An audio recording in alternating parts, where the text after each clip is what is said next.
I'm Bruce Buffer. It's time for the Anthony Gorgano Show! Live from the Xfinity Studios. Good morning, everybody. Well, happy Wednesday to all across the Delaware Valley as we now look ahead to the Lions on Sunday Night Football. There's a fallout. Yes, there's a fallout. You wake up, and in case you woke up, you go, what's the next drama that is that will befall us? Well, A.J. Brown. A.J. goes on a Twitch, and it's a Twitch show, and he basically, now he's joking throughout the whole thing, but the whole crux of it is, well, you're all right, you know, and he basically calls the situation a bleep show. He goes, the wife and kids are great, but everything else is not, and it's a bleep show. So that's what he calls the Eagles offense. Now, do I think any of this matters? I don't. I don't think any of this stuff truly matters. Like, as long as you win games. Their defense is really good. Now, it's a shame that you have 2/3 of your money tied up in your offense, and your offense is spotty. Let's be real here for a second. Their offense has been spotty all year long. They have gone through spells where they can't move the ball. And while I think Kevin Patullo is a part of it, it's not just Kevin Patullo. It was like that during spells last year, only because Saquon had a historic season. We have seen the pass game be erratic. I mean, that's the truth. You have two elite receivers, a good tight end, a great line, a Barkley, and an erratic passing game. You've had an erratic passing game. We all know there are some throws that Jalen Hurts makes that are really good, and there are others that he just is not good at. He comes up big and big. I was having this conversation with my cousin. The thing with the quarterback, he's not pretty. There's a lot of technical things he does not do well. But he wins games. Like, whether it's not turning the ball over, whether it's a big throw down the, because you can make the outside the number throw. He can make a drop in the bucket down the field throw. Whether it's that throw he'll make, he comes up clutch. He's a fascinating study because he wins games, but he's not pretty doing it, and there are a lot of issues around it. And so you got a guy like A.J. Brown that is completely frustrated. Now, I don't blame him. You got 3 targets, one on a stupid play at the end, but you got 3 targets the entire game when they're playing zone. Now, do I put a lot of that on Patullo? Yeah, I mean, you got to figure out a way to get A.J. Brown the ball. But it's still the quarterback who's got to diagnose it. And there were times when he was open, and and Jaelan didn't release it. You got to throw it. You can't be late. You got to throw the ball. So as much as I want to blame Patullo, and he deserves a big share of it, I saw the All-22. I saw him open. And I saw the quarterback not throw the ball to him. He doesn't feel comfortable throwing in those windows. I mean, that's just been what he is. So now you have A.J. going on this whole Twitch cast, and, he makes a joke of it. Now, what does that mean? Does it mean anything?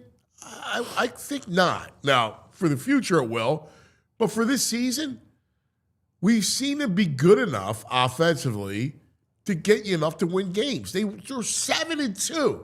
It's so hard to actually understand this thing, right? Because they're 7-2 and have looked that spotty offensively. Their defense is legit, man.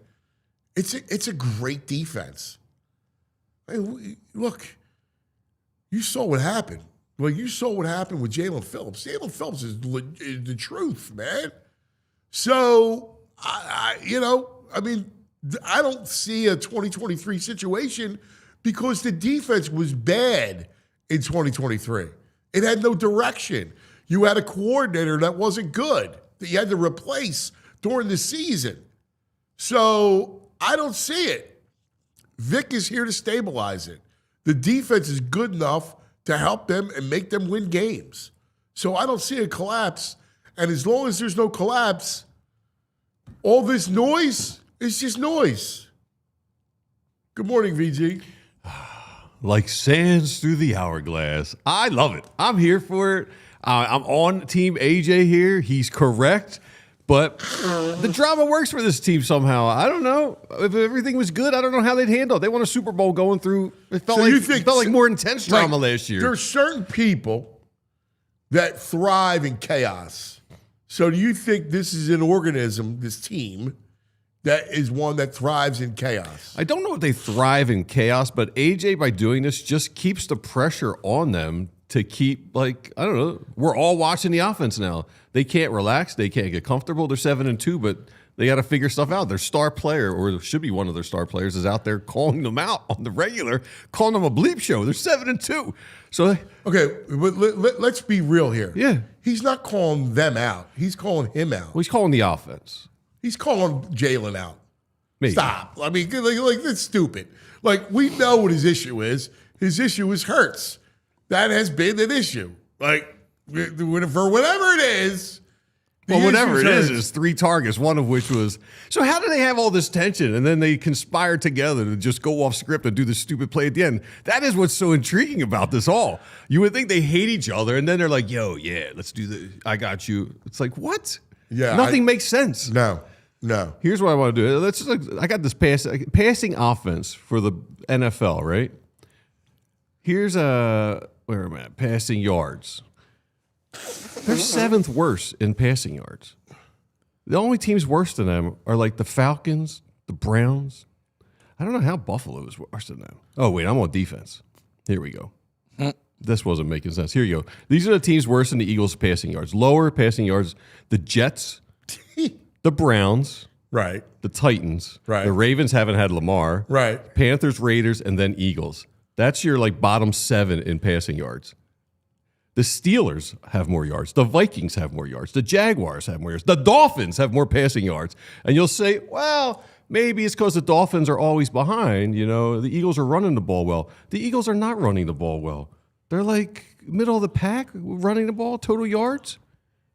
They're not even middle of the pack. They're 1, 2, 3, 4, 5, 6, 7, 8, 9. They're all 12th in rushing yards. 12th worst. Okay. 12th worst. Oh, 12th worst. Oh, wow. Bengals, Titans, Steelers, Raiders, Browns, Buccaneers, Vikings, Saints, 49ers, Texans, Eagles. That's your bottom 11, is it? Wow. They're not good on any side of the ball. They're not doing anything well offensively. Wait until you see them compared to the team that they're about to play this weekend, where they're in like the top 5 and everything. Yeah, you can't compare the Lions to them. Look, you win the game Monday night because your defense was spectacular. Yeah. I mean, there it is. Look at it. I mean, you can't even compare. Yeah, and here's the thing. When you watch them, they look completely different. Like, watch the Eagles play in a game, and you find yourself going, oh, my God. Like, screaming and being agitated until the end when they win. Right. Like, right. They win. You watch the Lions, you just go, oh, man, they're just ridiculous, right? Their wins are way prettier. If you watch the Colts right now, you're like, what? The Colts lead the league in rushing yards and they're 2nd in passing yards. Right. They're like doing everything right down there. With Daniel Jones? Come on. Right. All the money that's on this offense. Well, again, does it come down to the quarterback? Because here's the truth of the matter is. It's like the eternal game of Clue. It is. The truth of the matter is. The quarterback in the study. He has been the central figure to this whole thing. And even last year, it was spotty, the passing game. It was only because Saquon had a ridiculous year that they looked that good, right? Let's face it. If he's not running using his legs, there's a problem with the pass game. But, right, because you need to put the qualifier in there. But he's a winner. That's it. So ultimately, it's like when he says, well, who gives a bleep about numbers and who gives a bleep about artwork? Like, the game's not a work of art. The game's a game, win or lose. And he wins. And that's the toughest thing to reconcile with the quarterback. And I got news for you. We're not alone. There conversations happens down there too. He is a winner. He is a winner. Especially against certain defenses. And he says, all that matters is winning. And for a quarterback, that is the standard. How many Super Bowls? Wide receivers, not so much. Their legacy's not how many Super Bowls, how many yards, all pro.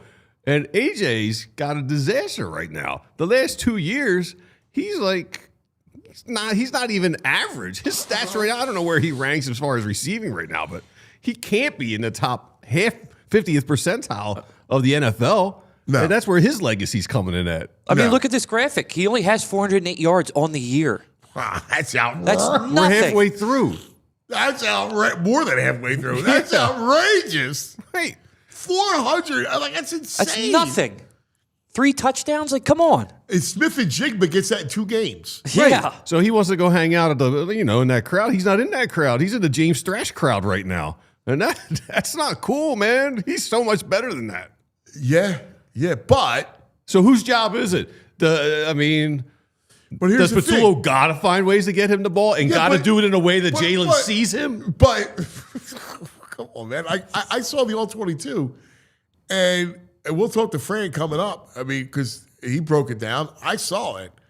He was open. Like, how else? What are you supposed to put, like a light? Like he's put on his helmet? Yeah. Maybe. Like a beacon? It's like a cartoon, like a big flag pops up. Isn't that why he wears all the red? Like he has the red wristbands and the shoes? You can see him? I don't know how he doesn't see him. I mean, we had because people are saying, now Jalen's not good and stuff, but do we have that video you sent with someone dissecting the routes? Yeah. Because that is like, if you're an attorney representing AJ, it's like I rest my case. Yeah, like here's a play. See, like, Randy saying this is idiotic. Like, what's idiotic? Just I think us saying Jalen's got issues, he's not seeing them.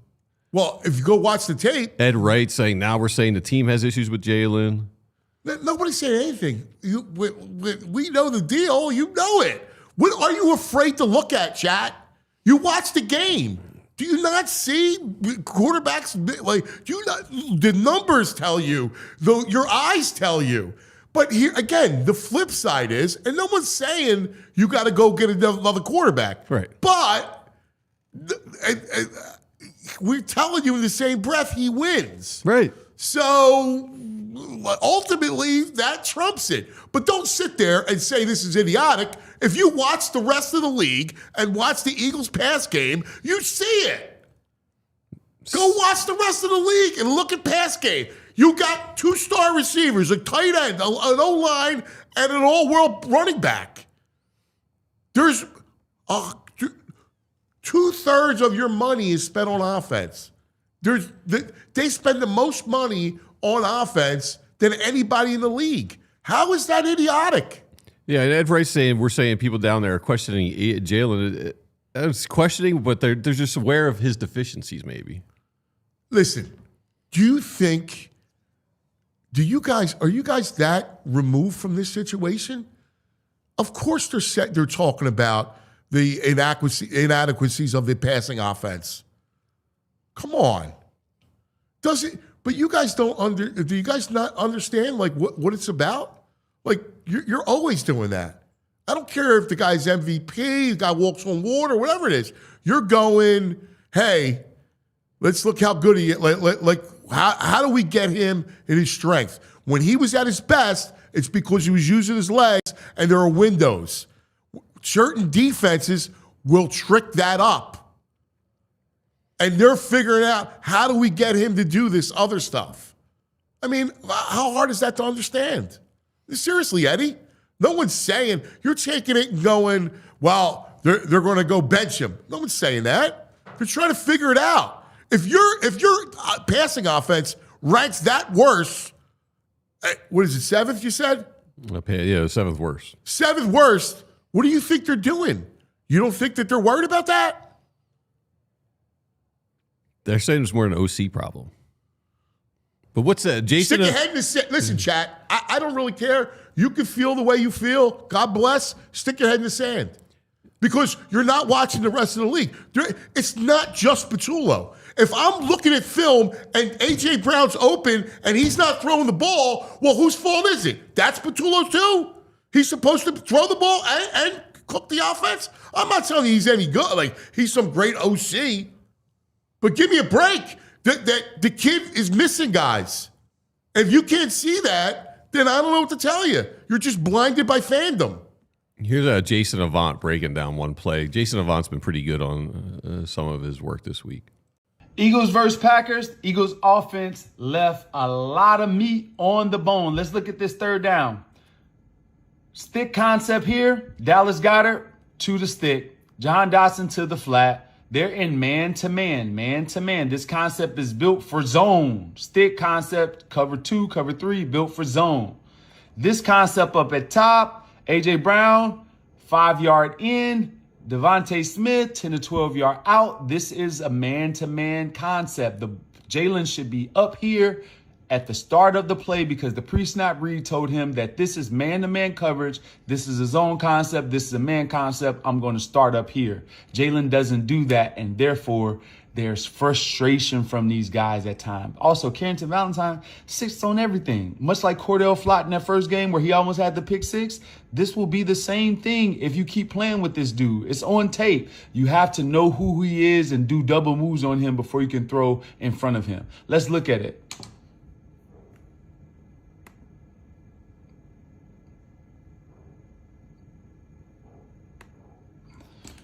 Now, A.J. Brown, wide open. Frustration. Devontae Smith is wide open out here to the sideline. Frustration. This is an easy completion. This incompletion was on Jalen Hurts because he's on the wrong side of the field, not recognizing the coverage and the pre-snap read that put him over here.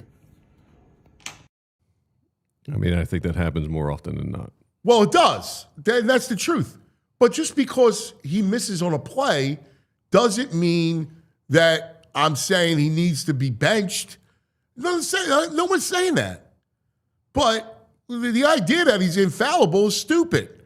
The idea that it's all Patullo's fault is just not true. It's not accurate. And again, does he help the cause? I mean, no, I guess. But you can't sit there and tell me it's all the OC's fault because you know you love Jaelan and you don't know Patullo. That's what you're doing. I mean, I get it. You're a fan. I understand it. But you're a smart fan. And quite frankly, you should know better. You guys love this sport. You watch this sport. You should be able to dissect it. You know it. I don't need to tell you. This isn't any kind of rocket science that I have to tell you. I've been covering sports I'm going to give you that stuff. You guys know it. You watch it every night. You watch games. You see it. You see the deficiencies. And again, this isn't the end of the world. I gave you the caveat all morning. He wins. He's a winner. How many times have I said he's got a winning DNA? Constantly. All the time. You say it all the time. He's got a winning DNA. And that's, you can hold conflicting truths in one hand. Yes, they're not mutually exclusive. Like that old saying is true. That, hey, the guy's a winner. He's not the best at certain defenses. What do you think? Honestly, you know that I know defensive coordinators in the league very well, right? You know it. I talk to them.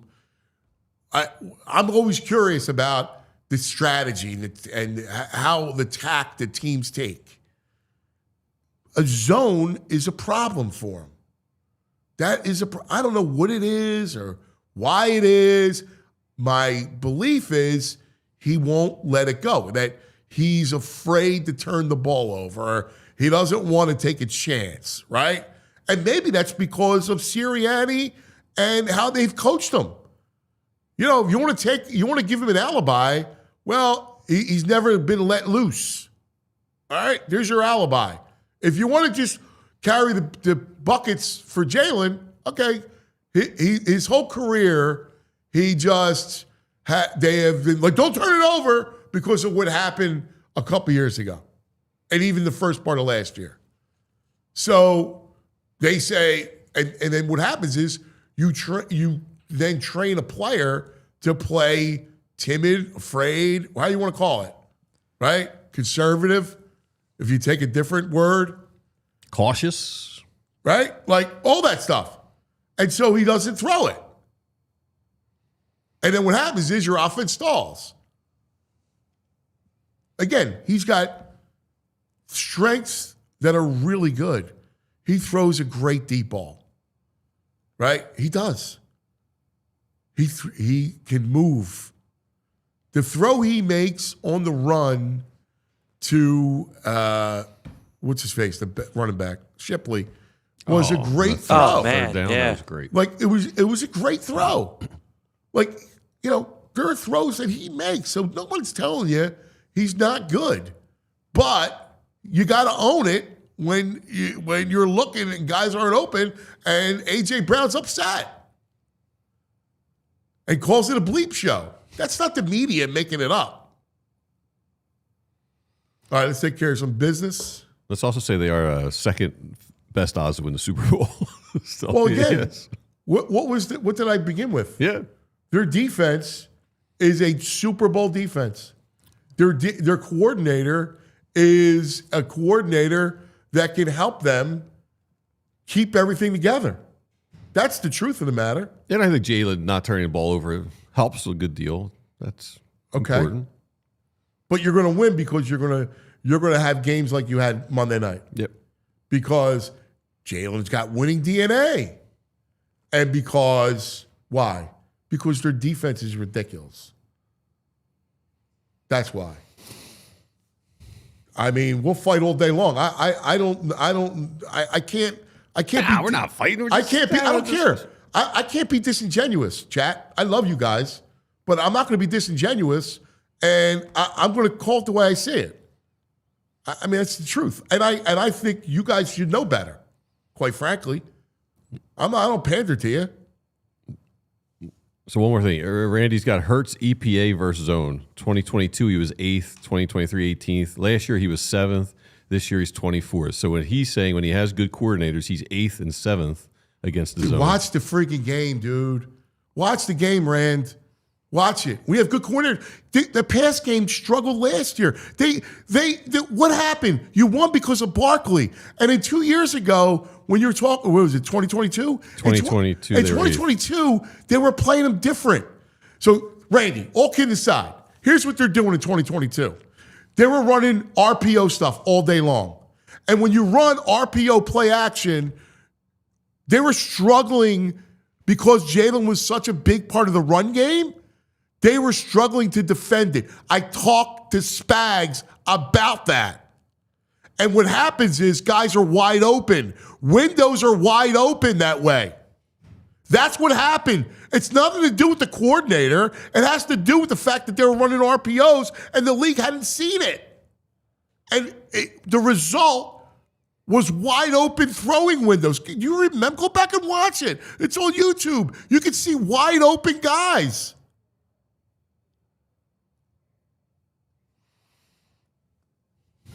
That you can regurgitate stats all you want.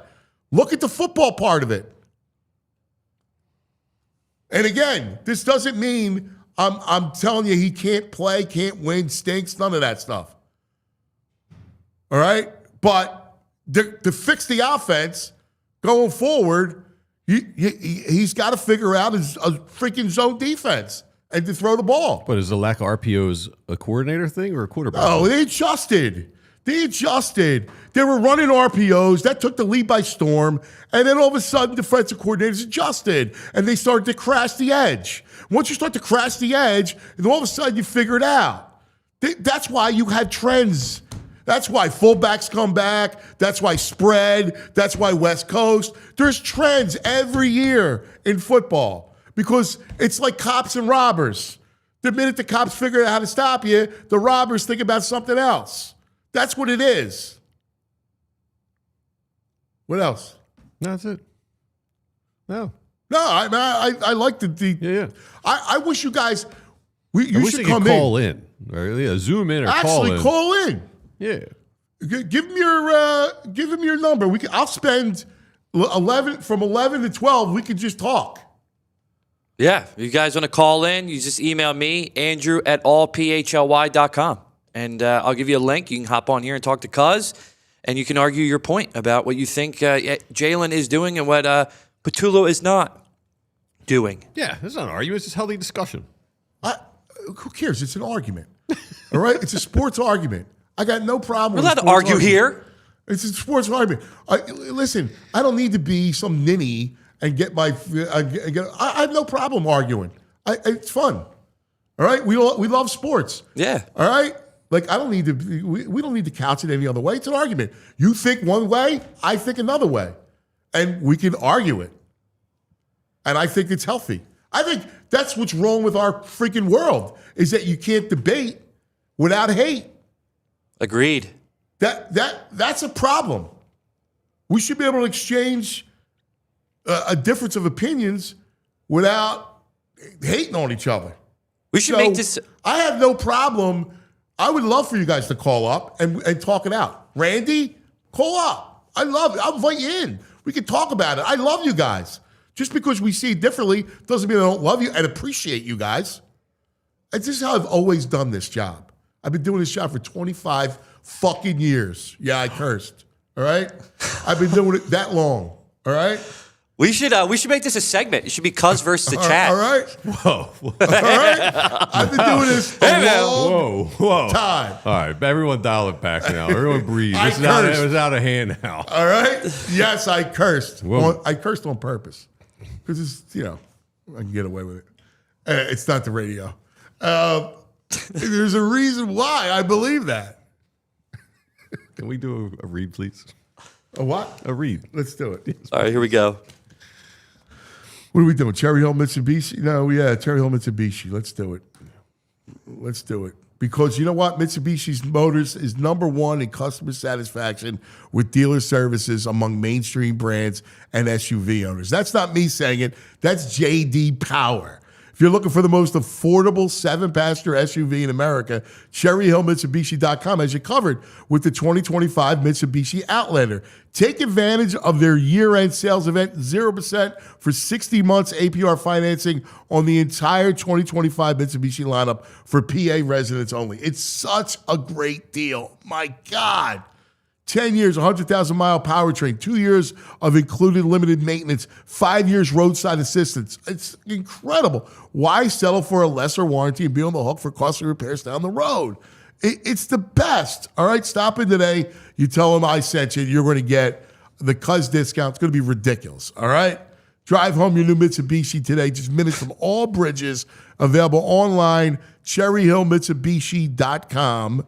All right? I know people buy Mitsubishis elsewhere. I don't know. I just don't know why, man. I don't get it. I don't get it either. You get no argument from me on that. What's the chat saying now? They said I'm shook. Hoflax said he needs a cigarette after that one. Oh, man. John P. says, "Cuz it's a family show." I know. You're right. I apologize, man. I apologize. Mr. Mike Cornbluth. Yeah, go ahead. What do you say? No, go read the chat. Wait, go ahead. What do Get you say? rid of the ad first. Let's go through the ad and then we'll... All right. The other day, let's talk about Xfinity. All right. So Monday night, I'm watching the game. It's Eagles Packers. I'm over at my cousin Joey's, and he's got the Xfinity setup. Sorry, VG, but he's got the right setup. So we're watching the game, and we're looking at plays, and we're looking at this, and the whole nine. It's just such a great setup. You're watching it in 4D. It's got everything, man. I mean, it's the way you watch is next level. 4K, all right, enhanced sound. I mean, it's got it all, all right? So we had a couple, when I'm at home watching during college, I'll have 3 or 4 games all at the same time. Next game day, make sure that big fan isn't a big fail. Learn more, Xfinity.com. Xfinity. Imagine that. Restrictions apply. John M. says, can we get a Philly PHLY discount code, 25 bleeping years? And Mike Cornbluth wants to know if pump your ass causes back. He says, pump your ass causes back.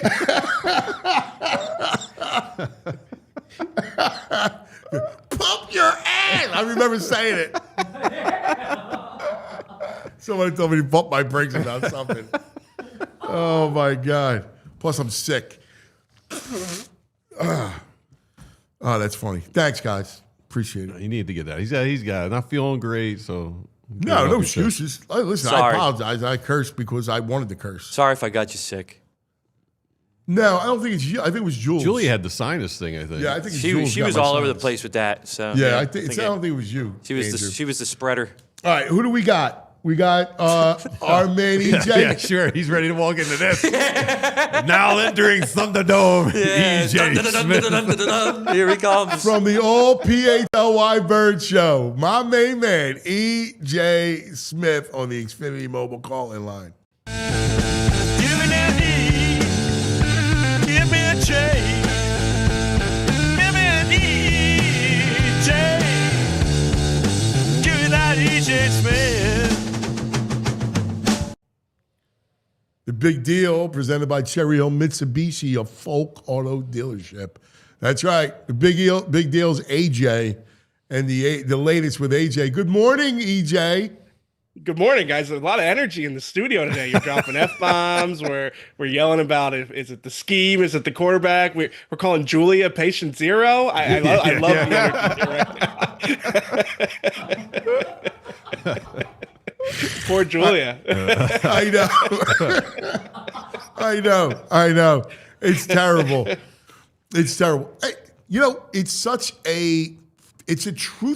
a fascinating situation, right? Because the God's honest truth is he's a winner. The quarterback's a winner. He's got a winning DNA. But there are deficiencies in the pass game that fall on him, not just on Patullo, that fall on him. It's why when you and I were arguing the other day or debating the other day about MVP, like he's not in MVP mode in my mind, right? Like that's just where he is compared to the rest of the league. That doesn't mean he can't win. And in the end, it's all about winning. Yeah, no, I agree with you. He's an interesting player to evaluate, and it's a frustrating offense to watch sometimes because they've made so many concessions to avoid the turnovers, to maximize their chance of winning, and it's worked for them. But it doesn't mean that there aren't stretches in games and there's not plays where you see Jaelan make decisions that leave situations like the one we're going to talk about with AJ. When, going through the film yesterday, there are a lot of examples where AJ is wide open, and whether it was because of that's what got side me, of the field truthfully, Jaelan was EJ. reading. I watched the film yesterday, all right? And I was like, wow. Like, it was worse than I thought. And when I watched it, I thought, I understand why he's going to be frustrated after a game like that. Because there were instances where Jalen's reading the opposite side of the field, and they're running mirrored routes. Fran went through a lot of those yesterday. The Jason Avant one that you showed, where I don't really understand why Jalen's on that side of the field. And then there's also just instances where Jaelan doesn't pull the trigger. Maybe it's because of the pressure or risk aversion. But yeah, it was not a crisp Jaelan game, and it kind of does lean into what we've talked about a lot, where he's not exactly the conventional mold of what you expect from a quarterback. It's worked, it's effective, but yeah, it does sometimes leave you a little bit frustrated or wanting more when you watch the Eagles offense. I think this is the crux. Now, do I think these arguments are stupid? Yeah, I do. This guy's an elite quarterback, right? Like, so you've had all these pundits over the last 5 years, get clicks about, is Jalen Hurts an elite quarterback? And if you look at film and you look at, certain areas, it's easy to poke holes in that, right? Like in that, because you'll see it on film. But what you can't poke holes in is just winning games, right? Like he's won games. So if a quarterback is judged by winning and being elite, then he should be elite because he's winning games. He's won a Super Bowl. He's played well in big moments. He's clutch. Like, the one thing, like, I can get as frustrated as I can watching this stuff, but when he needs to make a throw, he makes it. Right? Like, he does. He's clutch, and he's a winner. And that's the yin and the yang here, is that he's clutch and he's a winner, and yet there are deficiencies that are pretty pronounced. Right. And I mean, he has elevated his game on the biggest stages in the way that you want the elite quarterbacks to do. So it's, again, he doesn't necessarily fit in the box necessarily of like what you want from an elite quarterback, but I think he's kind of synthesized it down to the stuff that really matters in a lot of the ways where, they win the games, and he is like the guy you need him to be on the big stages. So again, it's week 10, and I think I think the interesting thing here, especially as we're going to talk about AJ here, is like Jaelan doesn't care how it looks, but that doesn't mean that everybody doesn't care how it looks. And that is where there's a kind of a dissonance there, where it's like if the quarterback doesn't care how it looks, if the quarterback's willing to be a part of an offense that has this approach, how does that affect everything else? They've got an insanely talented offense, and an expensive offense, but the way that they play doesn't always leverage those advantages that they have. Yeah, and how do you reconcile, right? So let's talk about AJ. How do you reconcile this? Like, I watched it, and he was joking around the whole time. Yeah. And it's, obviously he's not happy with, the whole situation. I don't know about hate as much as I think it's some people you get frustrated working with. Like, I'm sure, you're like, sometimes you see the phone, oh, man, Cousins called me again. Like, do I got to go on? Like, sometimes you get frustrated by people you work with. Sure, yeah. Yeah, and I think, like, the thing I would say to people is that, like, I'm not going to tell you to feel good about it, because it's not great, but it's not different. It's not new. This has been going on for a while now. Not just this season. Now, it's a weekly thing right now. It's like every week AJ is frustrated, but I think that they've navigated this before. So it's not like red alarm or anything like that. I mean, it's not ideal. And I think like the thing that concerns me about it is like AJ is clearly like almost like apathetic at this point. He's like checked out. And that's, to me, like, does that have a tangible effect on the field? Like, so up until this point, they're still winning games with him being as frustrated as he is, him being as outspoken as he's been. But to me, like, the real question is, like, does this spill over onto the field? Does this have an effect on the team if they face more adversity? So I think it's like one of these, it's to be determined. But like what he said on the stream, I mean, that's the stuff that we've been hearing from him for months now. Yeah, and I mean, he basically was going, yeah, I'm all good, I'm good. Yeah, everything, it's a bleep show, like kind of like you gotta get where the situation is.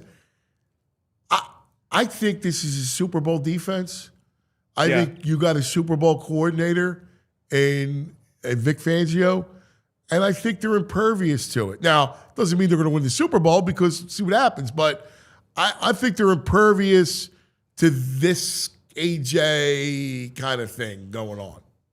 Yeah, no, I agree. I think that's the biggest like 2023 comparison rebuttal, is that the defense is significantly better than it was then. And honestly, I think the team is better at handling these types of things. So, I mean, the offense has to be better to get where they want to be. We said that for a lot of last season too.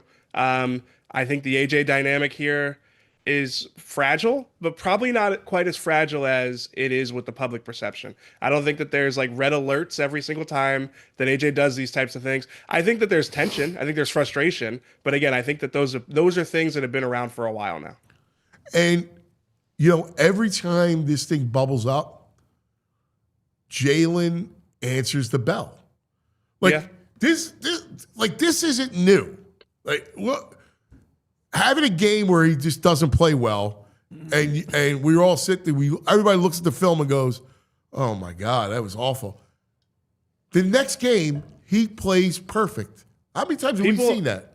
It's time and time again.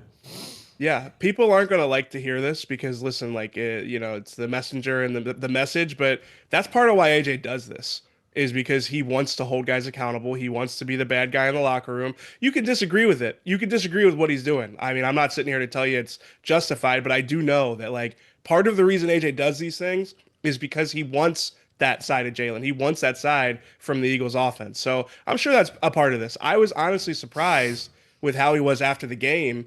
He seemed almost like he seemed fine, because I know that after games like that, he usually does want to ruffle feathers and make sure that he points out the offense has to be better. So it's strategic. Again, I'm not saying it's the right or the wrong approach, but I do think that's part of this here too.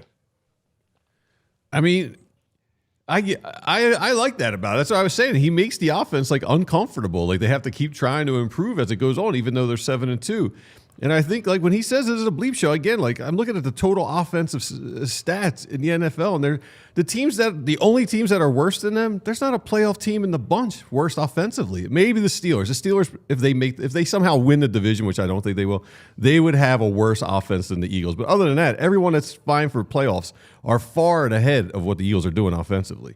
And that's ignoring the investment that the Eagles have in this offense, the talent that they have. So, no, it's strange. It is strange how they've had to kind of marry up this turnover aversion, overly conservative approach with the fact that they do have, players like AJ who want, what did he say? He want let your takers do the taking, let your killers go to work.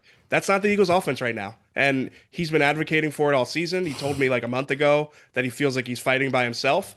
And I think that this is just, again, the latest chapter in that fight to have the Eagles offense look more aggressive and more assertive, which, again, is what most people want. You can disagree with the way he does it, but I do think that's where it comes from. So, EJ, talk to me about the last play and the going rogue. Yeah, I mean, I think it's pretty apparent at this point. Bo is all over this, that it was a check at the line. I don't buy that Nick Sirianni sent them out there to just draw them offside. I think they had a play called. I think Jaelan and AJ checked to something more aggressive there. So they've done it before. They've done it before, not on fourth down.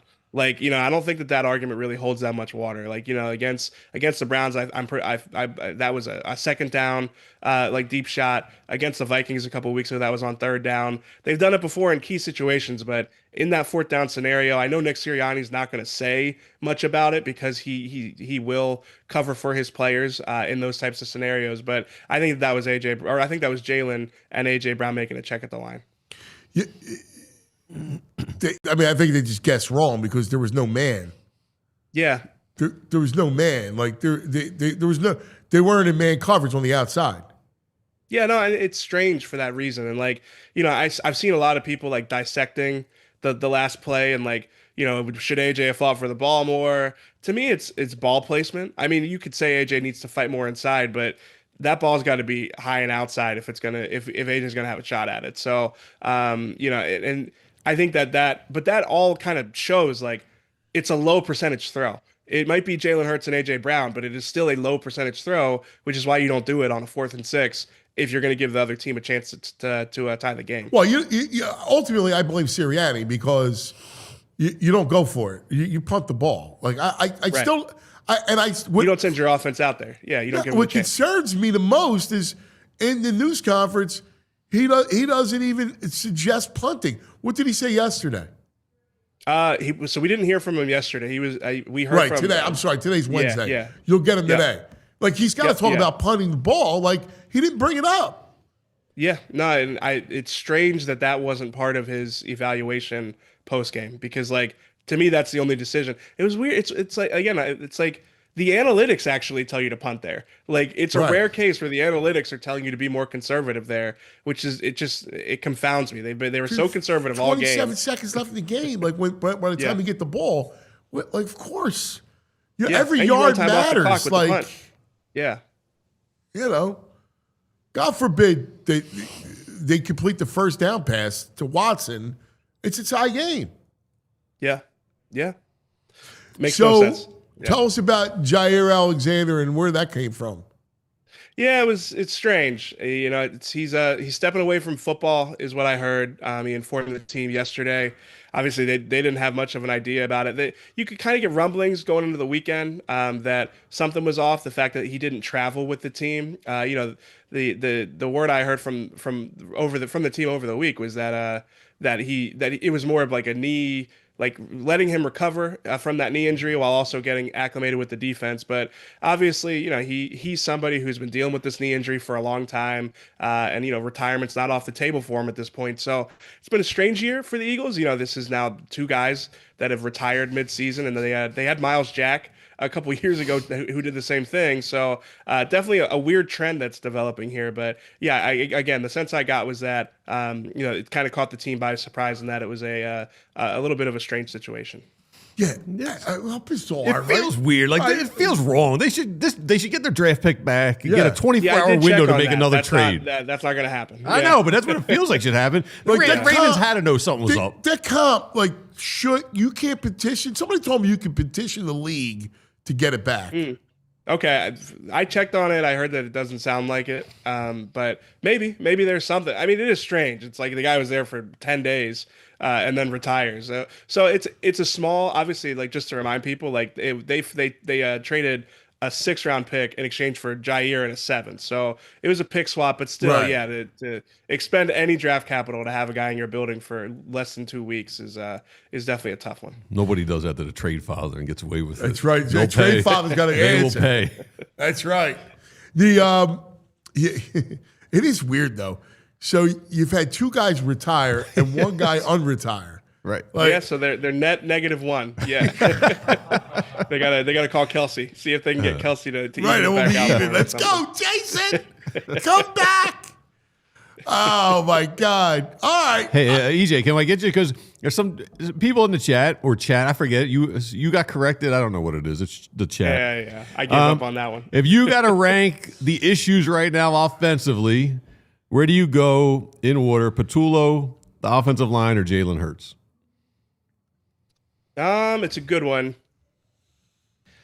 I probably go Jaelan 1, Patullo 1B.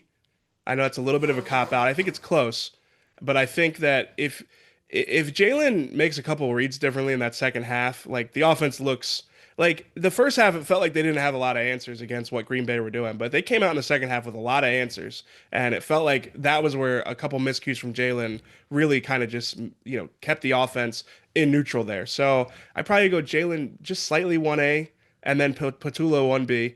And then, I mean, the offensive line, if you told me the offensive line was dominant like it was last year, it fixes a lot of these problems. But I think it's hard to lay a lot of blame at the feet of the offensive line for not being like the far and away best offensive front in the NFL. So Yeah, I I'd mean, probably you put got them Lane coming back like I mean, are you kidding me?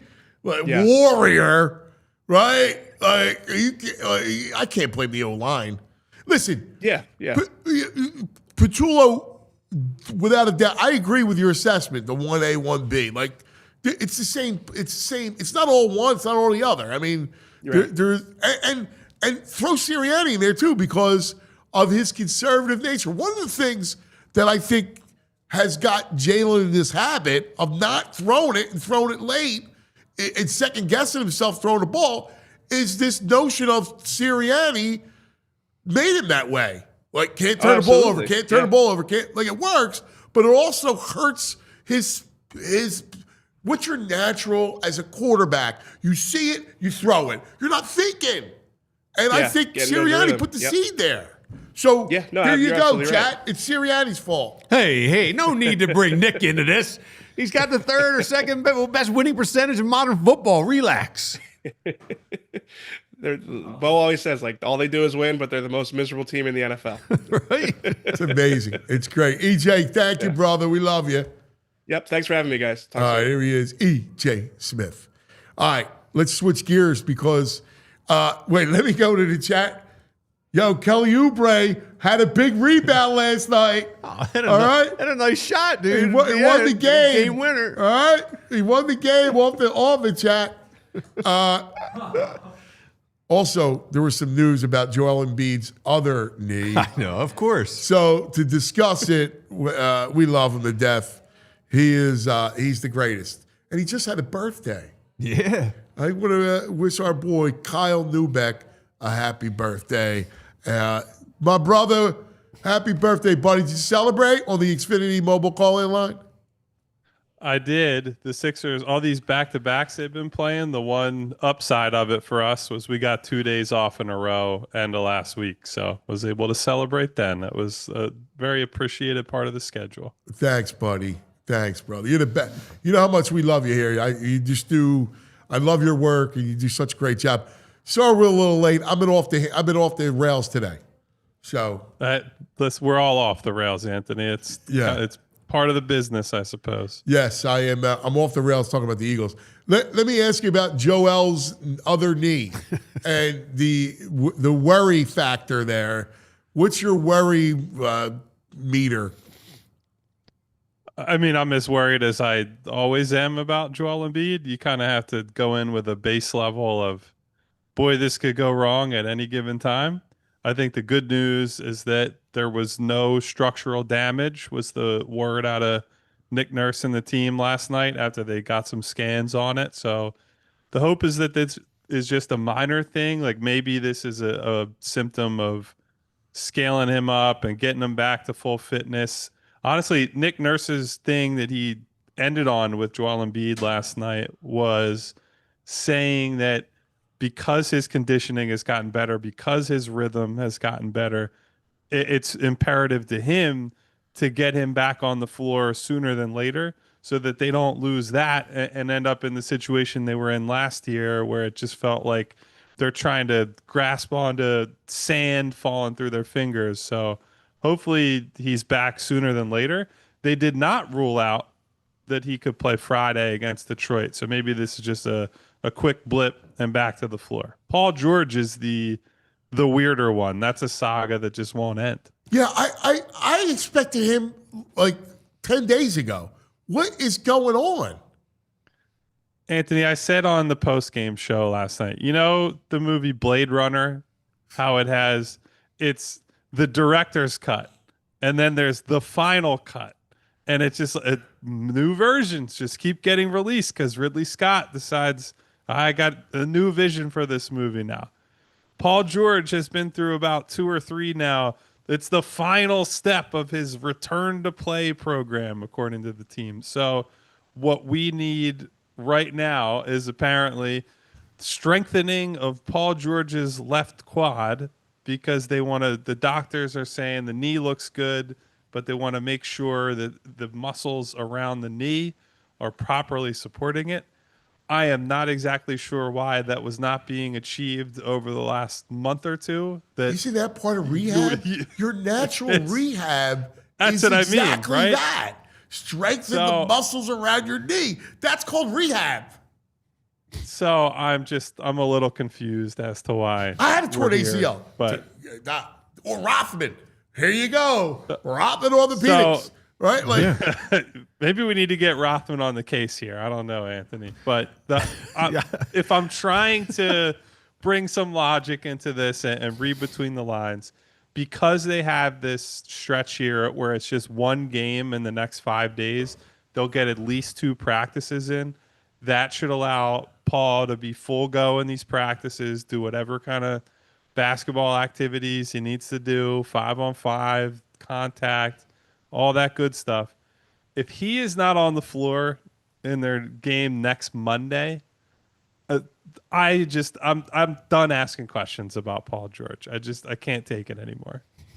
Yeah, I went to Rothman for rehab, and I saw they had like a mobile dumpster, and I was like, "What do you guys have this dumpster for?" They're like, "Well, we have a lot of janitorial staff at Jefferson Hospital, and we get them doing the motions that they'll do in their daily work. Like, why is the rehab not all like basketball oriented and ready to go? It's to put Paul George into the mobile dumpster.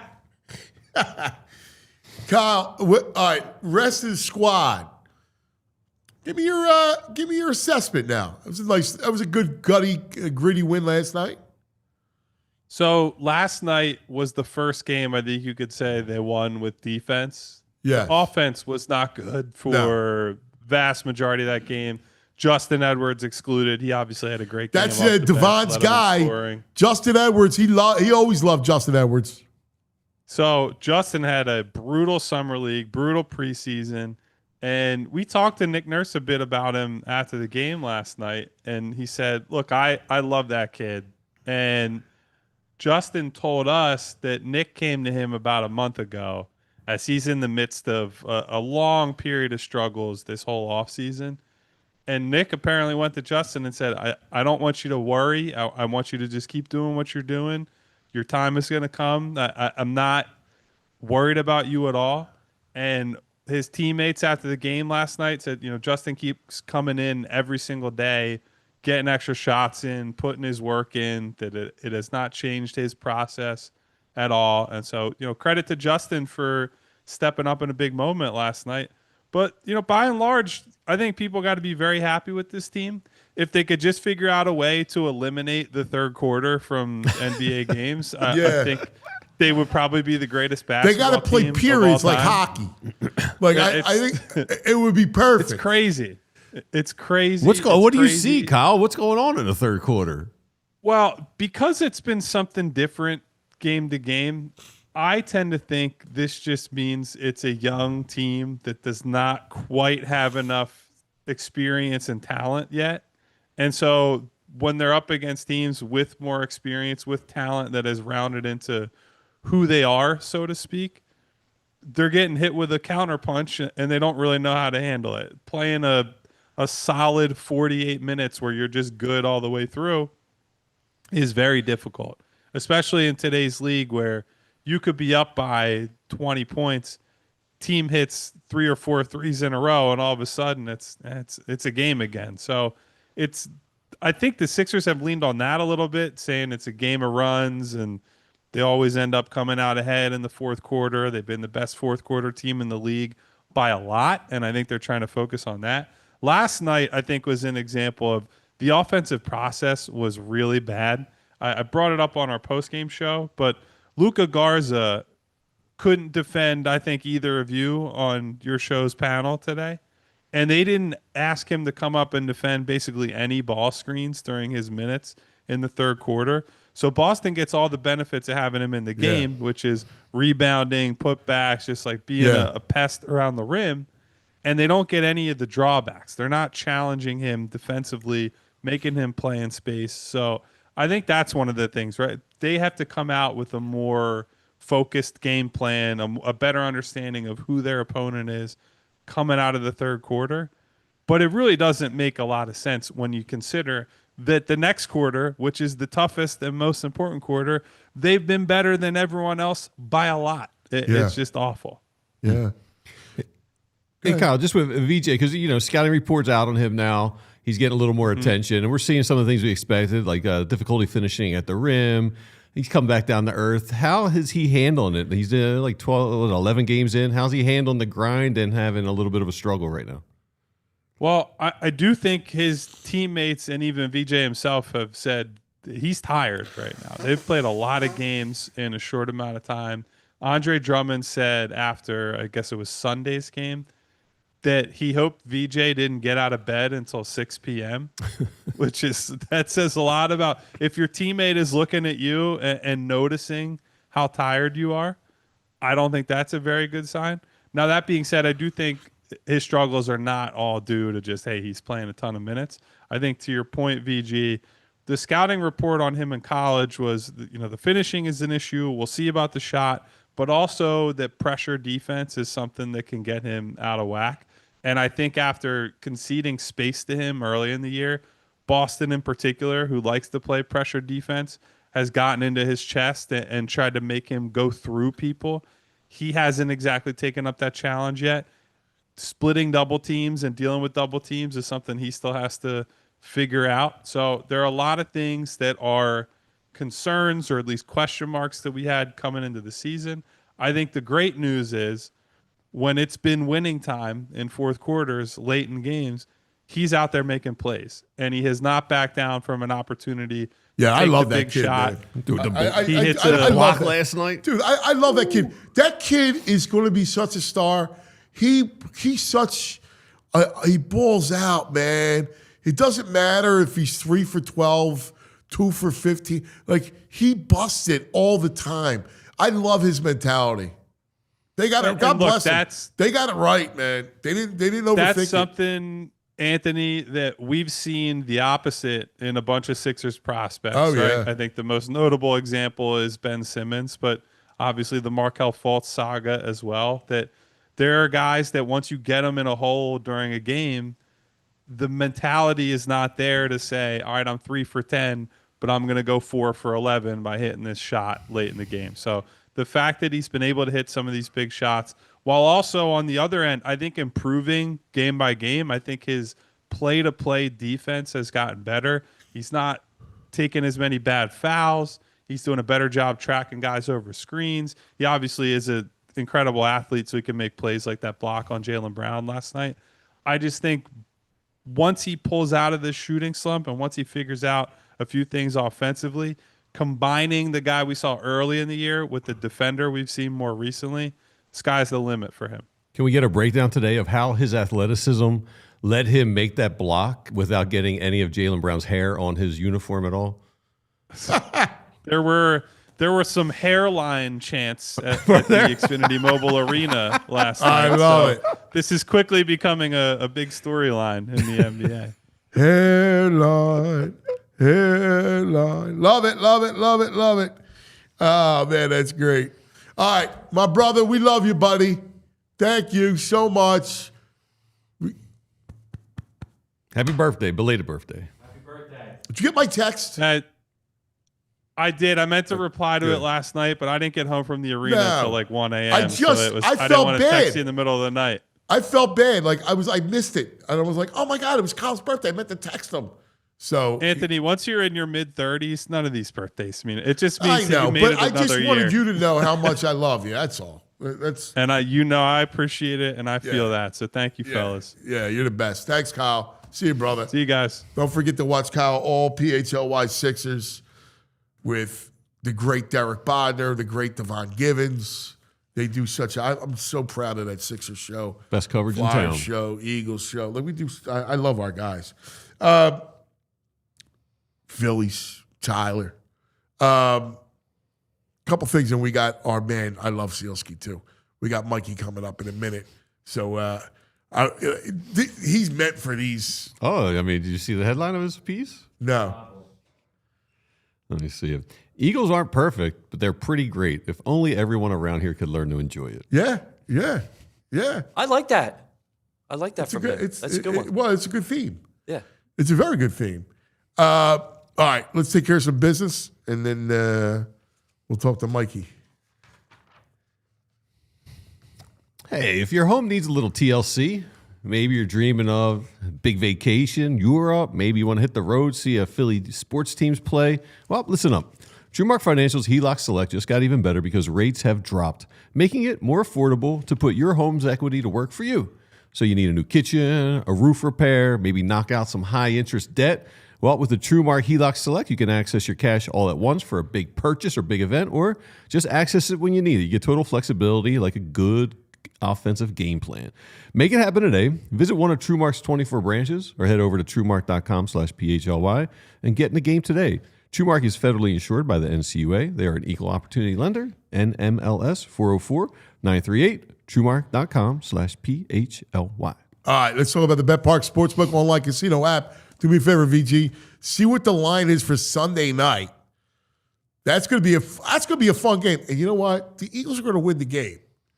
Well, the like line that vaulted offense, like you can see it, right? First of all, the Eagles defense will slow them down. It's outdoors. It'll slow them down. And Jalen's going to throw for 260 with 2 touchdowns. I can see it. That's what happens. The gonna be line has cold. moved. It was 2. It is now 2.5. Birds. See, you can smell it. Like outdoors. If it like, hits- listen, they were in Washington. Washington stinks. They roll all over Washington last Sunday. I mean, I would be surprised if they lost this game. Over under 47. That's low. You think? Yeah. 44 last week. No, I think that's low. It's actually going to be kind of warm as well. I'm looking at the weather. At 8 o'clock, it's going to be 53 degrees. Oh man, that's going to be a good tailgate day. Crowd's going to be. You amped want it up cold, all though, for day. Detroit in town because they're so used to the Yeah, dome, that's man. I'll be honest with you. Yesterday was too cold. Agreed. Too cold. Oh, too cold, I'm yeah. not ready. Like, Can we just dial the wind back? yes. My It's God. like living in Chicago. I lived in Chicago. You did? Oh, Horrible. You did.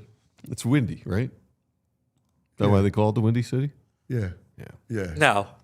No reason why they call it that. Is that why they call it the Whitney City? What's the wind come from? California.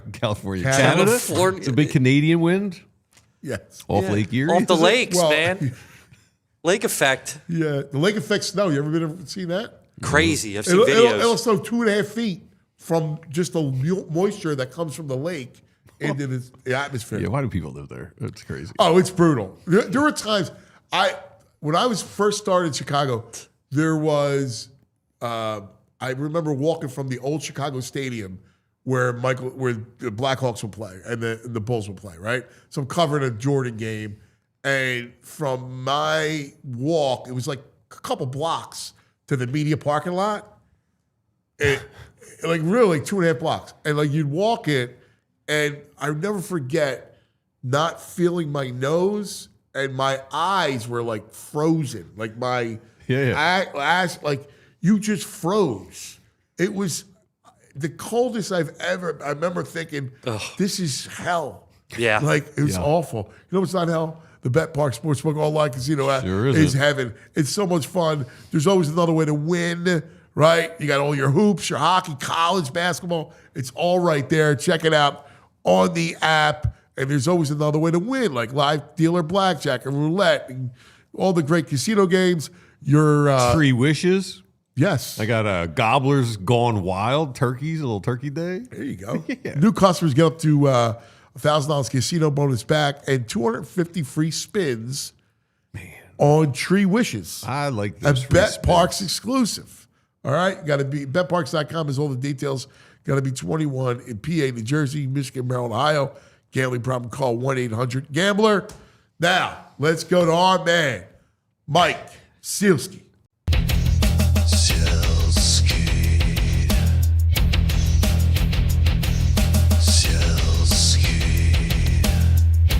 Here comes Mike Sielski. Good morning, Michael. Morning, Cuz. Morning, VG. How are we this morning? What's up? All right. I got a little irritated earlier today. Were you playing video games? Were you on Switch last night? Whatever it was. Twitch. Switch, Scratch. I don't know. Hello, So are you- young ones. Are you tired? Are you How tired? goes it, kids? yeah, you just became Steve Buscemi meme. Right, exactly. I wasn't laughing. So where do you line up, right? Because like we were talking about it earlier, and I have to be honest with you, like I'm tired of the A.J. saga too, but he was wide open all night, mother. If you watch the film, you go, yo, dude, you got to throw the ball, man. Like you got to let it go. Yeah, there's more than one thing true at the same time here. There are opportunities to get the ball to AJ, and AJ is not getting the ball. And I think that's probably adding to the tension that already existed between him and Jaelan. They're still winning games in spite of that. Is AJ a disruptive force in the way other wide receivers have been over the years? No. Does that mean he's happy? No. Does that mean that when he does something like this, people are going to talk about it? Of course. But the Eagles are still 7-2. And I'm reluctant to kind of freak out about this. It can be an annoyance, it can be an eye-rolling kind of thing, but I don't think we've reached the level of total destructive freak out where their season's going to be lost because AJ's not happy. Yeah, I agree. In fact, I came in and in my notes, my theme was exactly that, which is, hey, I think they're impervious to the AJ saga because their defense is a Super Bowl defense. That coordinator is a guy that can ground you, right? That being around those defensive guys, that defense is great. Like, it's just a great defense. Phillips is real. That whole thing slots in, and I think they're impervious to AJ's, unhappiness. I think that's largely true. I think things would really have to get bad. They'd have to lose badly in a game, and AJ would have to have 0 catches on a day where he's open all the time. And he'd have to talk after the game within the locker room for this to really get to the point where it starts to afflict the entire team. And to your point, Ant, Fangio really is the difference between this team this season and the 2023 team that fell apart with that losing streak. I mean, we can dance around everything else, and we talked about it last week. Sean Desai should not have been the defensive coordinator, and then they made a change in the middle of the season that made things worse, which was really difficult to do. And they simply didn't have the personnel on that defense. I don't think that this one has. And as you said, they added to it. They were smart in adding Jaelan Phillips, who is a guy who likes Fangio, knows Fangio's system, was able to step in right away and play. There was no drop-off at all in his game. He was obviously terrific the other night. So, look, the burden of proof is on the Eagles to show to us that we have reason to think this is going to fall apart. And they haven't shown any reason to think this is going to fall apart yet. No. In fact, I listened to Jaelan Phillips after the game, and I fell in love with that kid. I mean, you want to talk about, like, he's talking about his father and his father's best friend in the stands at Lambeau wearing his jersey. He was like, wow, who's that? Where am I? Oh, it's my dad. Like, and he's talking about the whole idea of playing with this team and walking in that room. And I fell in love with him. I'm like, what a kid, man. What a dude. Like, and by the way, he's a stud. 6'5", 260. He's just, the kid, it's a shame. He was always befallen by injuries, but he's a player, man. He's a stud. He's real. Yeah, and his presence and his arrival get to the point that, and I heard VJ reference the headline in my column today, but this is kind of part of the point I was trying to make, which is if you're Jaelan Phillips, and he said this when he got here, that, coming to Philadelphia was the best thing that ever happened to him in his life. And that's overstating it, of course. But in the context of the NFL, you go from the Miami Dolphins, who don't have a clue what they're doing, to a team like the Eagles, who do and have shown over time that they have a clue what they're doing. Of course, you're going to feel like this is the greatest thing that ever happened to me, at least in my NFL career. And that's something that I wish more people in the region were cognizant of, is so many of us grew up here, have lived here our whole lives, and have tunnel vision about the teams here that we don't stop to look around and compare the Eagles or the Phillies or whoever to the other franchises in the league. It gets back to the AJ thing. Like, look, you can freak out about AJ if you want, but every team in the NFL has something to freak out about, has more than one thing to freak out about, and most of those things are much, much worse than what the Eagles are dealing with. Yeah, without a doubt. It's amazing how this thing is portrayed, right? Like, but can you be a sports fan and still day to day appreciate it, control your emotions? I don't think you can be a Philadelphia sports fan and do that. No, right. I don't. Right. Because this town is different. This town is just different. Listen, I found myself Monday night falling into that trap, right? Monday night, I mean, the offense is just gross, right? Like, I'm just watching that thing, and it's so technically bad sometimes. Like, it could be really hard to watch bad. Like, and even to the point where Sirianni doesn't punt the ball. It's like, come on, man. Like, that's ridiculous. Even though he has made I think he manages the game very well. So, like, I don't want to offer one play. But watching the offense, and then I felt myself complaining a lot. But the defense was spectacular. And ultimately, Hurts has a winning DNA. He wins. Sirianni wins. And then, like, that's the name of the game, man. It doesn't matter. It looks pretty. Yeah, look, the entire team and what they've done over the last several years is evidence that there's more to this than just scheme and the stuff that we end up talking a lot about because the All-22 is available and statistical breakdowns are so available and so detailed. I do think there's something to be said for culture. I think there's something to be said for what Nick does as an emotional barometer. I think I've called him a hype man before. Being able to that's his strength, right? It's not going to be designing an offense, even though his background is an offense. It's in handling locker room stuff. It's in taking bullets publicly when his quarterback and his wide receiver go off script or, decide to try something on a fourth down play or something along those lines. And I think we've said this a million times, but I think it's something that it's hard for people around here to wrap their minds around because either you grew up accustomed to these teams losing or breaking your heart, or you're just conditioned as a Philadelphian when something is going good, you don't want to lose it. And you're more afraid of losing it than you are joyful that you're getting to experience it. Yeah, I think one of the things with your article, though, is you're saying maybe Philadelphians, were frustrated and stuff because we don't pay attention to what's happening around the league. But I think it's a double-edged sword because we are watching what's happening around the league and we're seeing offenses with not as high a payroll, not as talented skill position players do way more, it seems like, offensively. And I think that adds to our frustration. Yeah, I mean, I understand where you're coming from there, VG, but I also think most people in Philadelphia are not following the other teams in any sport as closely as a lot of fan bases in other cities follow those other teams in every other sport. I just think most things tend to be through the prism of what is my team doing or not doing?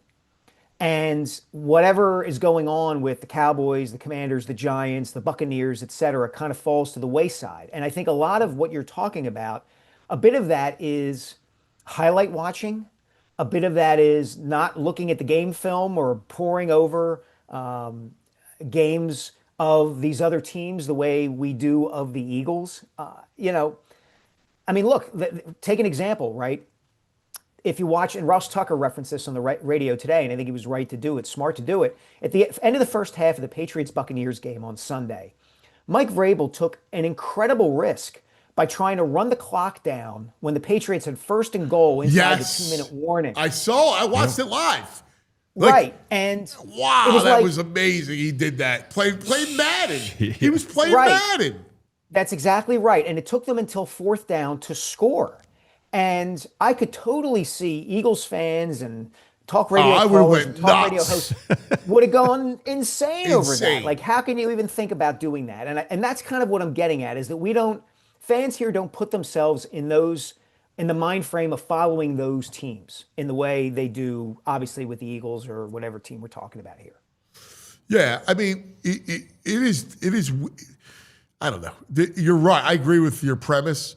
But I just think, and we've talked about this, if you have any memory of not even ancient history, but just relatively recent history, and now you're watching this Eagles team, I just feel like if you root for the Eagles, you should be looking around going, gosh, this is really cool that we get to experience Yeah, you this. said it last week. Monday night is a perfect example. They would never win those games. Never. Right? And now the whole game I'm watching, and as much as I was irritated by the offense, I still felt heart of hearts they were going to win. I now believe that they win those games, right? Like, Right. It's amazing because for our whole lives, they didn't. And now our mindset is completely different. Now I go, they're going to win. As ugly as it can look, doesn't matter. They're winning. And like I could, like as much as I might bitch and moan about the pass game, which I did earlier in the show, like, hey, would I rather have Joe Flacco throw for 500 yards?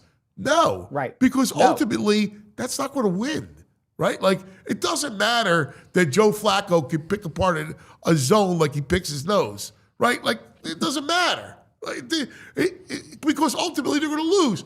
And ultimately, Hurts will make a big play that makes you win. That's true. And their defense, it's the truth. Yeah, and there's the residue. It's a Philly thing, the way Jaelan says it, right? Like I keep going back to the Super Bowl in February, where I was getting text messages at halftime from family members and friends who were like, I don't know, man, 24-0. You know, the Chiefs still have Mahomes, and who knows what could happen here. And it's like, have you been watching this game? Right. Like, they don't have a chance. The Chiefs don't have a chance. And I'm not saying that as, you know, Homer columnist. I'm saying that as somebody watching this game. Like, the only reason to think the Eagles were going to lose that game a quarter into it was because you were from Philadelphia and you were conditioned to think my team is going to let me down. And I think that mentality still exists a lot. And I would just encourage people to kind of just take a step back and even if they lose, it's okay. It's okay. Yeah. I mean, when you think about this year, 7-2, like they had no business beating the Rams, right? You can look at even Tampa, like they win these games because they're winners. Like ultimately, that's it. You're right, man. It's pretty cool when you take a look at it because we were jealous of those cities. Right. That was it. There were always Boston was like that, right? Like there was all those other cities that they were lucky. You know, they were good, but they were also lucky. Yeah, and that's something I keep in the back of my mind, right? Like the article, my column today was these two friends of mine, one of whom has lived in Philadelphia his entire life, and all he does every Eagles game is text me incessantly every time somebody drops a pass or the Eagles allow a deep completion or they commit a penalty, and he's freaking out. And then my other friend who grew up in Pittsburgh, lived here for a while, and now lives in New York, who doesn't text me during games, he texts me after games. And he says, do people in Philadelphia know how good they have it right now? Because he grew up a Steelers fan. And yeah he got to experience Super Bowls, right? And the terrible towels and all that. But now he's like, I'm tired of Mike Tomlin. I'm tired of the same old thing over and over again, where the Steelers win some games they shouldn't win, but are going to end up 10-7 or 9-8 and get their doors blown off in the playoffs. And we hear again what a great coach Mike Tomlin is, and he is, but they're running in place. They're on the hamster wheel right now. So do you want to be them? You want to be a Steelers fan? You want to be a fan of any team in the NFC South? Do you want to be a Rams fan where Sean McVay is getting ripped for being conservative in his play calling in big spots? You want to be a Seahawks fan having to count on Sam Darnold come the postseason? Come on. That's brilliant. All right? That's perspective. That's brilliance. It really is. That's why I listen every Saturday to Mike Sielski and Rob Ellis. Two good dudes. We try, man. We try. Actually, you know, and dude, I was driving and I had you guys on, and I literally was like, you know, this was the first time I felt this since I left the daily radio thing. You know, I wish I was with those guys today. Like, I really wanted to be with you guys in the studio talk. It was the first time I actually really missed it in that sense because I wanted to hang with you guys. Well, I appreciate that. I will speak on Rob's behalf and say he would appreciate it too. And I'll just say this. I don't criticize anybody for how they do any kind of show. What I can say without equivocation, anything like that, is that Rob and I come in there and we are saying what we think, and we are trying to base it on whoever we've talked to, whatever we've read, and we're not there to do bits. We're not there to try to get you fired up for the sake of getting you fired up or get you calling in for the sake of calling in. We're telling you what we think, and we come by our opinions honestly and in good faith, and we hope it's entertaining. Yeah, I mean, listen, there's a multitude of ways to do it. I mean, I appreciate that because it's more true to yourself and it's true to sports. Like, see, I think what you, Rob, myself, and really I think the chat, anybody that follows PHLY, because this is what I want us to be, which is like we love sport. Like sports is first. Now you can have fun with it, be entertaining and everything else and demonstrative and how you do it. But ultimately, it's sports, right? Like we're not, Barstool is awesome because it's about the gig. It's about the thing, the show, right? Where this is more about sports. And I think there's a place for everything. But this is kind of what I've always loved, which is like the geekiness of sports and then the honesty of it. Yeah, and being able to talk about it in a way that's accessible, and that where people feel like, the line that I use all the time is, you want to be like the cool uncle at the family barbecue who knows sports and knows music and knows movies and pop culture and can talk about this stuff in an entertaining way and in a smart way, and you can have some give and take and all of that. And at the end of the day, you have a beer and a hot dog, and everybody's cool. Yeah, no. I got to cover. That's why he's here for the music. That's right. Singing. I heard the what was it? The cover song you did the other day, VG. Was that's the hit. The Jordan overrated. Love song. Yeah, overrated QB Jordan Love. That's right. Well done. Thanks. Mikey, what do you think Phil's like?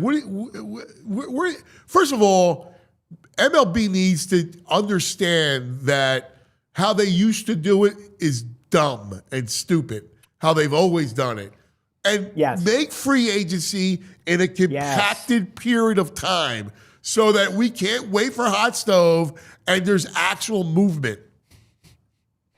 There's so much that Major League Baseball could learn from the NFL. You and I talk about this all the time. The seasons obviously are much, much different. So the way you follow a team is going to be different, but this doesn't have to be.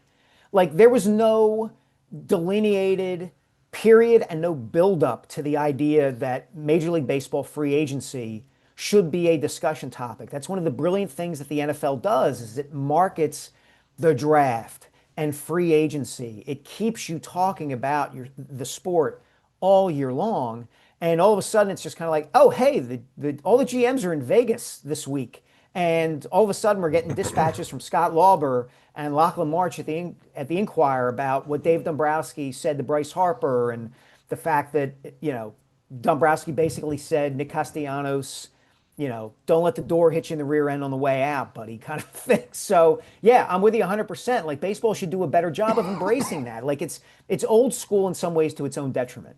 How has nobody signed yet? This is ridiculous. It's so frustrating. It's such a dud. It is a dud. Yeah, this is what's happened year after year, right? I know. Remember how late Bryce Harper signed with the Phillies? I mean, it goes into spring training. It's crazy, but baseball's what kind do of. you make of the ditch story? Like this is one of the most incredible stories ever, where all of a sudden there's a lawyer that comes out and is talking about the Bryce Harper with the two assistant commissioners, and they say to him, "Hey, you show disrespect. That's how you wind up in a ditch." I was like, "What?" Oh, Brycey, won't see him no more. All of a sudden, Bryce is Paulie. What? Hey, Commissioner Manfred, sit on the other side. You're blocking my view.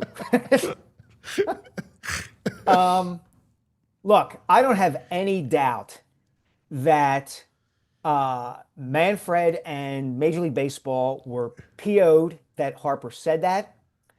I don't have much doubt that the Phillies were not thrilled because the Phillies are one of these good steward franchises in the league, right? They are not the Steinbrenner Yankees. They are trying to make sure everybody goes along and gets along within Major League Baseball. And so Is it possible that this was said? Yeah, I suppose it's possible. I mean, Manfred's a trial lawyer. Like, his right hand people are going to feel pretty emboldened. Those kind of guys say what's on their mind and are quick to threaten. I mean, have we seen Succession? Have we seen all these TV shows about powerful rich people and what they're willing to say and the lengths they're willing to go to? It wouldn't surprise me if that were true. And again, who leaked that story? Nick Castellanos, right? He's the one who's told the Bryce story. It's a ripple effect. We won't see him no more. Yeah, exactly. Fun times, man. Bryce and Castellanos are like one complaint about not getting the ball thrown to him to bring in all of them to bring this all full circle. Good question. While you're here, Rich McAteer in the chat wants to know, will the Phillies get a comp pick if he ends up in a ditch?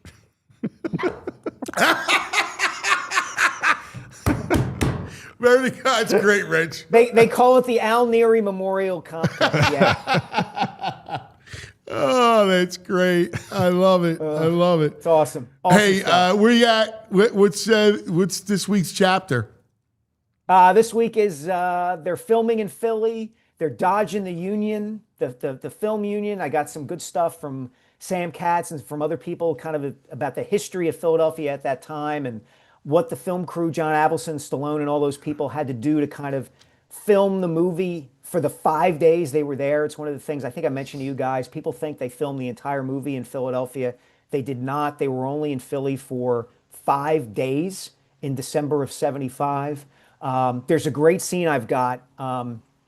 Garrett Brown, who name might not mean a lot to people, but he was as important to Rocky as anybody. He's the guy who invented the Steadicam, the camera that allowed them to get the shots on the Art Museum steps and in the Italian market.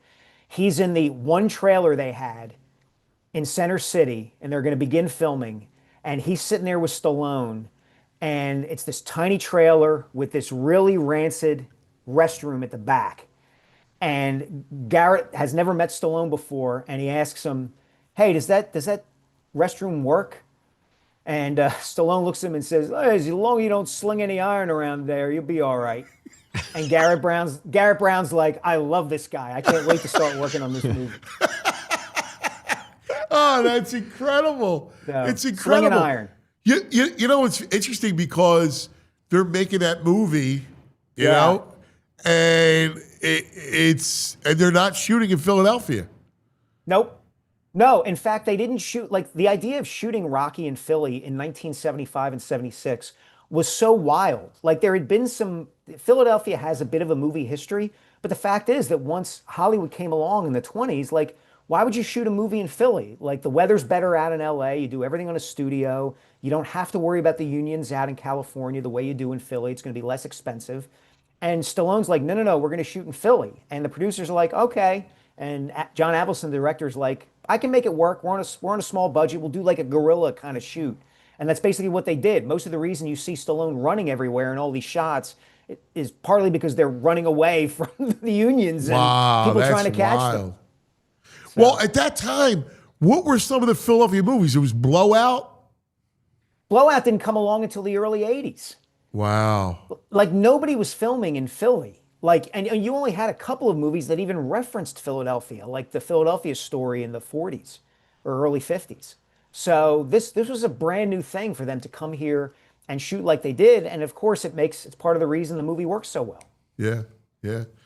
Great stuff. Mikey, you're the best, buddy. Love you, pal. Thanks, brother. Thanks, guys. There he is, the great Mike Sielski. I had a buddy. I used to work for an attorney. He's an old head. He managed Garrett. He not managed, but represented Garrett Brown back in those days when he's getting a steady cam together. Really? Yeah. I looked up a list of movies that were filmed in the 70s in Philadelphia. Mikey and Nicky, The Crazies, Nasty Habits. Wow, The Crazies. What was The The Crazies? Slapshot and Dawn of the Dead. Slapshot was filmed in Philadelphia? Mm-hmm. No. Yeah. What? Slapshot? A hockey comedy? Yeah. Paul Newman? 1977. Was shot in Philadelphia? My AI says The Crazies was shot in around like the Pittsburgh area. I looked it up. It says Philadelphia movies. Let's see. What did we say was Slapshot? Slapshot. A hockey comedy that has ties There's to the no way. 1970s Philadelphia Flyers. also known as the No. Grizzlies. Majority no, of shots were no. in Johnstown, PA, at No. the War Memorial. No. They were loosely based off of the Flyers. Yeah. It wasn't It's like definitely Johnstown, PA, and Pittsburgh. Yeah, it definitely was. I was like, there's no way in the world. All right, we got to take care of some business, shall we? Yeah. Let's talk about Shady Rays. You know that moment. You know, you got nice sunglasses. Then you realize you left them somewhere. Maybe the beach, the roof of your car, at a gas station 3 states away. You know, I've been there. I left my nice sunglasses in a hotel in another country. And then I was hesitant about bringing my nice sunglasses out of the house.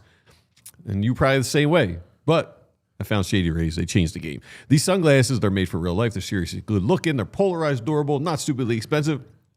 And here's the crazy part. If you lose them or break them, on day one even, Shady Rays will send you a brand new replacement pair.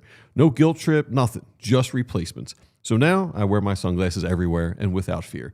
I bring them to ball games, take them on hikes, concerts, mosh pits, on the boat, wherever I'm at, my Shady Rays are there because Shady Rays is the eyewear that has your back. And we've teamed up with Shady Rays to bring you an exclusive offer.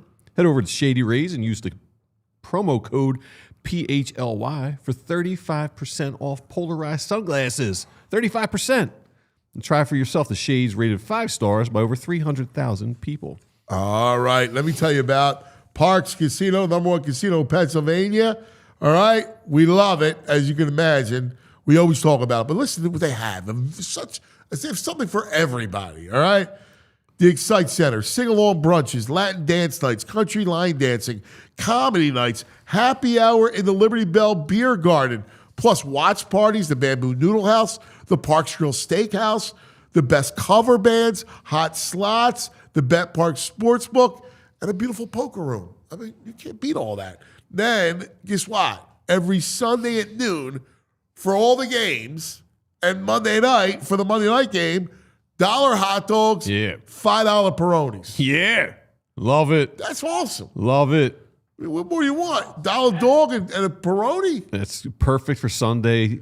Enjoying yourself before the Eagles. Oh, it's fantastic. Tickets on sale now for these headliners at the Excite Center. Saturday, Bill Murray and his blood brothers rock the Excite Center. I love it. He's got a good backing band. They do a lot of blues. He's got I think it's Mike Zito or John Zito on guitar, good blues guitar player. Yeah, it's pretty cool, man. Then you got December 5th, Straight No Chaser, the holiday a cappella group. Have a holly jolly Christmas. It's the best time of the year. December 6th, comedian Ken Jeong. Oh, he's funny. From The Hangover. Right? Hangover, yeah. Yeah, funny. Man. December singer. 12th, get the Let Out Led Zeppelin tribute. If there's a bustle in your head, Dro, don't be alone now. Don't forget, you got to be 21, parkscasino.com for all tickets. Gambling problem, call 1-800-GAMBLER. Parks Casino, this is how you win. And check this out. First of all, thank you for being a part of the PHLY community. We love you guys, and we're always looking for ways to improve our shows, better understand how you listen, what you value most, all that stuff. So that's why we've launched a quick survey, and your feedback will help us shape our content, the content you love, and make it even better. And it only takes a few minutes, and it makes a big impact on what we're doing here. So take a moment, if you can, head over to allphly.com/survey, and let your voice be heard. And check it out, man. Respondents have a chance to win a $100 Amazon gift card. We appreciate you, and we want your feedback. So allphly.com/survey. That's cool, man. Yeah. I like it. I like it a lot. All right. Now, let's dive back into the tape. All right. Just on the defense, right? We go back into the tape. No one does it better. It's why you got to become a diehard. What Fran does with the film is amazing. All right? He's a coach. In fact, I keep telling him, you're young enough. You can do it. There's a lot of jobs open in college football. All right? Now's your time. Franny films on the Xfinity mobile call-in line. They do not crave food nor drink for nourishment, for they exist solely on the glow of the all 22 monitors. They are the Leatherheads, and he is Franny Films.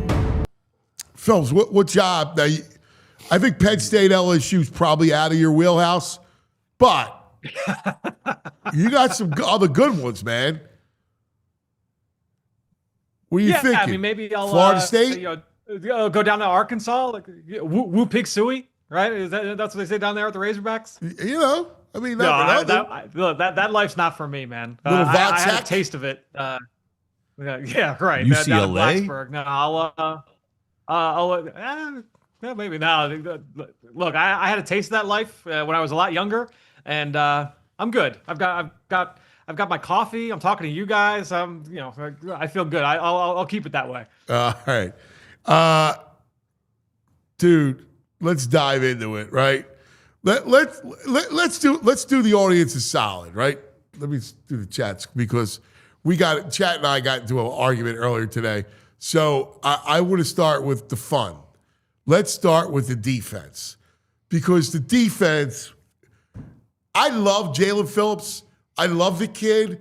If you listen to him speak after the game, he's talking about his dad and his dad's best friend wearing his jersey, and he's just a light. He's a great, and what a player. Between him and the rotation of that D-line, him next to Carter, who I thought played really well, Ojimo has been awesome. The linebackers are fantastic. So give us some of your takeaways from the tape.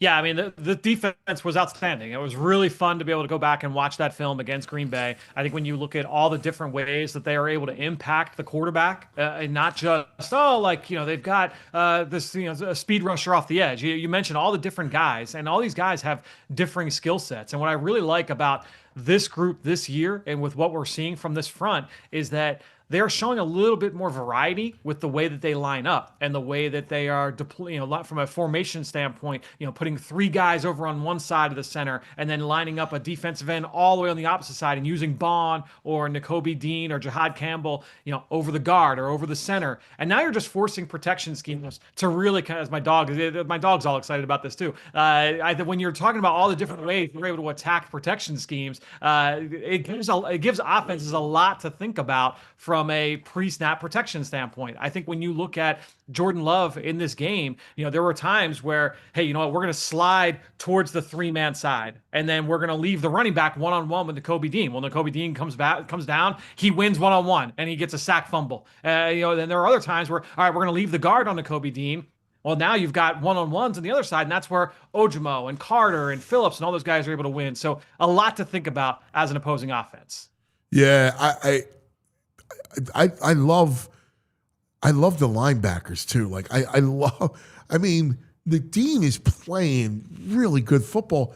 And it's going to be interesting going forward because I don't know how you don't bring him back. Right? And I know you got Campbell and you got to figure that piece of it, and Bond's terrific. How do you not bring Dean back? They can't. I think the moment you selected Jahad Campbell, you sealed Dean's fate, and it's unfortunate. We talked about this on the 2:00 show yesterday. I think when you're looking at the impact that Nakobe has, and how he uplifts others, he makes everybody play faster. All the other guys don't have to do as much thinking. I think that there's something to the fact that you've got a rookie linebacker out there who's in the center of a defense where the middle of the field, all the connective tissue of this defense. Hey, think about last year. That defense, when they were at their best on that Super Bowl run, the communication between Cooper DeJean and Zach Bond and all those guys right in the middle of that defense, the safeties, it's so important. And so you're inserting Jahad Campbell into that. That's a lot for a young player that has only been playing middle linebacker for a couple of years. Right. So to have that jump from Nakobe to Jahad, that is big. But the moment you drafted Jahad Campbell and you paid Zach Bond at the top of the market 2 months earlier, I know they can't bring Dean back. So I get this year, hey, you know what? Like we want to get Dean out there. He gives us the best chance to win right now. I don't think that Campbell's been bad, and honestly, he hasn't. Like basically the way that they operated the other night was 2 series for Dean, 2 series for Campbell in nickel. That's the way they played it. In base, Dean got all the reps as the off-ball linebacker, and they put Campbell down on the edge in those reps. I don't think that's the best use of Campbell right now. I think when you look at him, trying to hold up. I do know they were hoping, like they're hoping that, right? Like they were, but it's not. He's not that player. Like you can see it. Yeah, I think that you're hoping one day he can get there. He's just not seeing it right now. Look, he's been playing off the ball, so I think that there are things you can do with him in a scrimmage, but playing at the point of attack in the run game consistently, that's a little bit of a tough ask. Yeah, I agree. That defense is a championship level defense. I mean, you got one weak spot, and look, Adoree Jackson, he drives me nuts with his cushions. Like, he gave up a couple plays. Like, dude, But I think you're in great shape to mask that. Yeah, and I think when you look, there were a few plays the other night where the pressure impact Jordan Love and kind of saved Adoree Jackson on a couple of those. There were a couple of those, like a double move down the right sideline.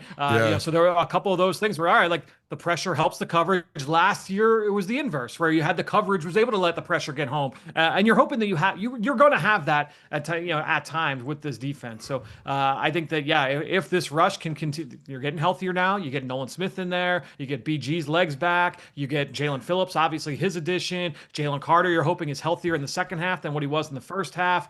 If all those things make this rush, 25%, 30% better than what it was in the first half of the season, that's certainly going to help mask some of the issues and give you a little bit of deodorant for what the state of the secondary and that cornerback spot is. True or false?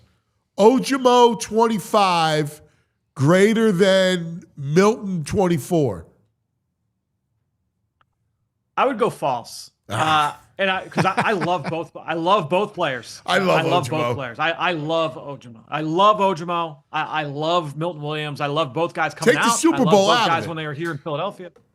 Yeah, no question. But I think that to me, Milton was more consistently, and Ojimo was awesome the other night. Like it was that was probably his best game. But I think like on the whole, I think Milton is more consistently disruptive. Last year's version of Milton Williams was more consistently disruptive. I think if you want to go apples to apples, you're probably looking at like Ojimo this year versus Milton in, I guess it would have been 23. And so, I think that's probably more comparable, and you might give the edge to Ojimo there. But I really like what I've seen from Morrow over these last few weeks, especially. It was a little bit of a slow burn. There was a lot of hype coming out of the summer, coming out of training camp, and I would say the first few weeks it wasn't quite to that standard, but these last 2-3 games he's been lights out. So here's the one thing. It's not a coincidence. Carter played really well, right? Carter has not played as well as he did last year. So, that has a direct impact. I think that what was interesting too, Ant, so I mentioned the different fronts that we've seen from them, and how they're putting both defensive tackles to one side, and sometimes they're putting Ojimo outside to kick Jalen Phillips, all that. But there are times where it's third and 11, it's 3rd and 8, and we're going to line up in a standard 4 down front. You got 2 defensive tackles, and you got 2. So all right, which way is the center sliding? Late in that game against Green Bay, they were sliding to Ojimo. They weren't sliding to Carter. I thought that was interesting. Wow, that's wild. All right, offense, Franny. Let's dive into it. I saw it. It was not pretty. No, pretty would not be the word I would use to describe what that tape looked like. It's just tough, man. It's a lot of the things that we've talked about when it's the highest paid offense, and this is the product that you're getting. I think that one of the things that was most frustrating. Look, they had 16 plays on 3rd down, 16 snaps on 3rd down. 8 of them were successful plays. That includes the Jalen Hurts, the QB draw that he ends up fumbling, but that was going to be a first round. So if you're looking at it straight from a play call standpoint, I liked a lot of the things they did on 3rd down. But the problem is that you look at 4 or 5 of the other plays, that didn't work. They were essentially give up plays, including a 3rd and 12 from the plus 28-yard line where you're in field goal range already. Take a chance. Drop back, throw the football. Why are you so conservative in those scenarios? I don't know. I don't know if that's the way that the quarterback wants to play. I don't know if that's the way the coaching staff wants to play, if that's the way that everybody wants to play. But they were essentially give up plays where, again, A.J. Brown, coward Smith, draw. Dallas Goedert, Saquon Barkley, you go right down. It's just that is a very frustrating aspect of the offense. There's no question about it. I mean, there was a great example. You have a quarterback in Jaelan. It'd be one thing if Jaelan played the way that Jordan Love will play at times where he is overzealous and he will try and force the issue and he might turn the ball over. Jaelan is not a turnover-prone quarterback in terms of being a passer. And when you look at one of the biggest plays of the night, the longest play of the night, the 41-yarder to Saquon Barkley was a 3rd and long where Jaelan, he didn't like his first read. He got all the way around to his check down, and he got the ball out in the flat, and it was a throw behind the line of scrimmage that turns into 41 yards because you've got A-plus talent all around him. So lean into that. Don't just say, we're just going to give up here. Well, that was completely frustrating. Like the give ups are ridiculous. I mean, the quarterback has to see things earlier and has to throw the ball, man. I mean, that's what killed a lot of those. That's why you're in a lot of that situation. Yeah, I think when you're looking at this group right now, still trying to find their way, the A.J. Brown of it all, which I know you guys have talked about a little bit. That's again, and we've said it for weeks. It's not going away. It's not a media fabrication. You're trying to figure it out. I think you're trying to make one more go at it, but it's going to be a house of cards, and you're hoping that you're able to just keep that house stable for this one last run, and we'll see if they're able to do it. Franny, what changed between the first drive? Was it the Packers changed up the first drive was great except for the fumble. I mean, they moving the ball, mixed it up well. Like, what happened? When you watch it back, was there anything significant that jumped out that changed? Yeah, nothing like from a huge schematic thing, VG. I think that, there was some of the issues we've talked about with the run game in the past where it's like one thing here, one thing there. They obviously there were a couple penalties that set them back that they would like to certainly have back. And then it comes down to some key plays. Like you had some misses from the quarterback. He's not on the same page with Jahan Dotson on a third medium throw, right? Like there were some just individual plays like that just set drives back. And that's the problem though, when if you're going to just essentially, and they're not give up plays, but essentially like what we're saying is, hey, it's 3rd and 11 or it's 3rd and 8, and we're gonna run the ball here. Chances are but you are going to be punting on the next play, right? And so if you are going to essentially throw away those drives, that's 5 drives where you just said, yeah, we're good. That's tough, man. Because if you call a standard drop back play on those plays instead of giving it back with the run, all right, maybe you don't hit all 5, but if you hit 3 of them, you're keeping those drives alive. And now we're rolling. We've seen this team in the past where all it takes is one first down. And all of a sudden, all right, now we get into hurry up mode and we're able to really push the limit. You get that Saquon 41-yarder. Very next play, let's go deep, let's go guys, pedal to the metal, and they hit Devontae on the deep post for a touchdown. So it is one of the things that's bewildering about this offense right now. I remember it. Maybe I made it up at one time in my hazy memory, but didn't Nick at one point say running like a draw 3rd and 12 is aggressive because people are expecting you to pass the ball? Did he say something similar to that at some point? He might have. I don't have the same photographic memory when it comes to the things that the coach is saying in my press memory's conferences, bad, but so that does sound like something that he would say. He is very anecdotal with things. So he'll say hey, yeah, well, remember a couple weeks ago when we ran that play to Tank Bigsby on 2nd and 30 and he was able to pick up the first down? Yeah, that happens. But if you're playing probabilities and you're playing numbers, which all coaches do, that's how game plans are formulated every single week, is you're all going off probability, and this is what teams like to do and tendencies. Chances are you're not getting a first down if you're calling a run play, inside zone to Will Shipley on 3rd and 11. Chances are you're not picking up the first down on that one. Why does a zone hurt them so much? Yeah, I think that there's layers to it, and sometimes it's it's not just pure high school cover 3 or high school cover 2. It might be they're inverting the look and they're changing things up and they're disguising. Yeah, but there's always you know as well as I know, and you saw the windows. There's windows there. And honestly, I would say the most egregious one the other night actually didn't even happen against zone. It happened against man. It was the 3rd quarter. That was the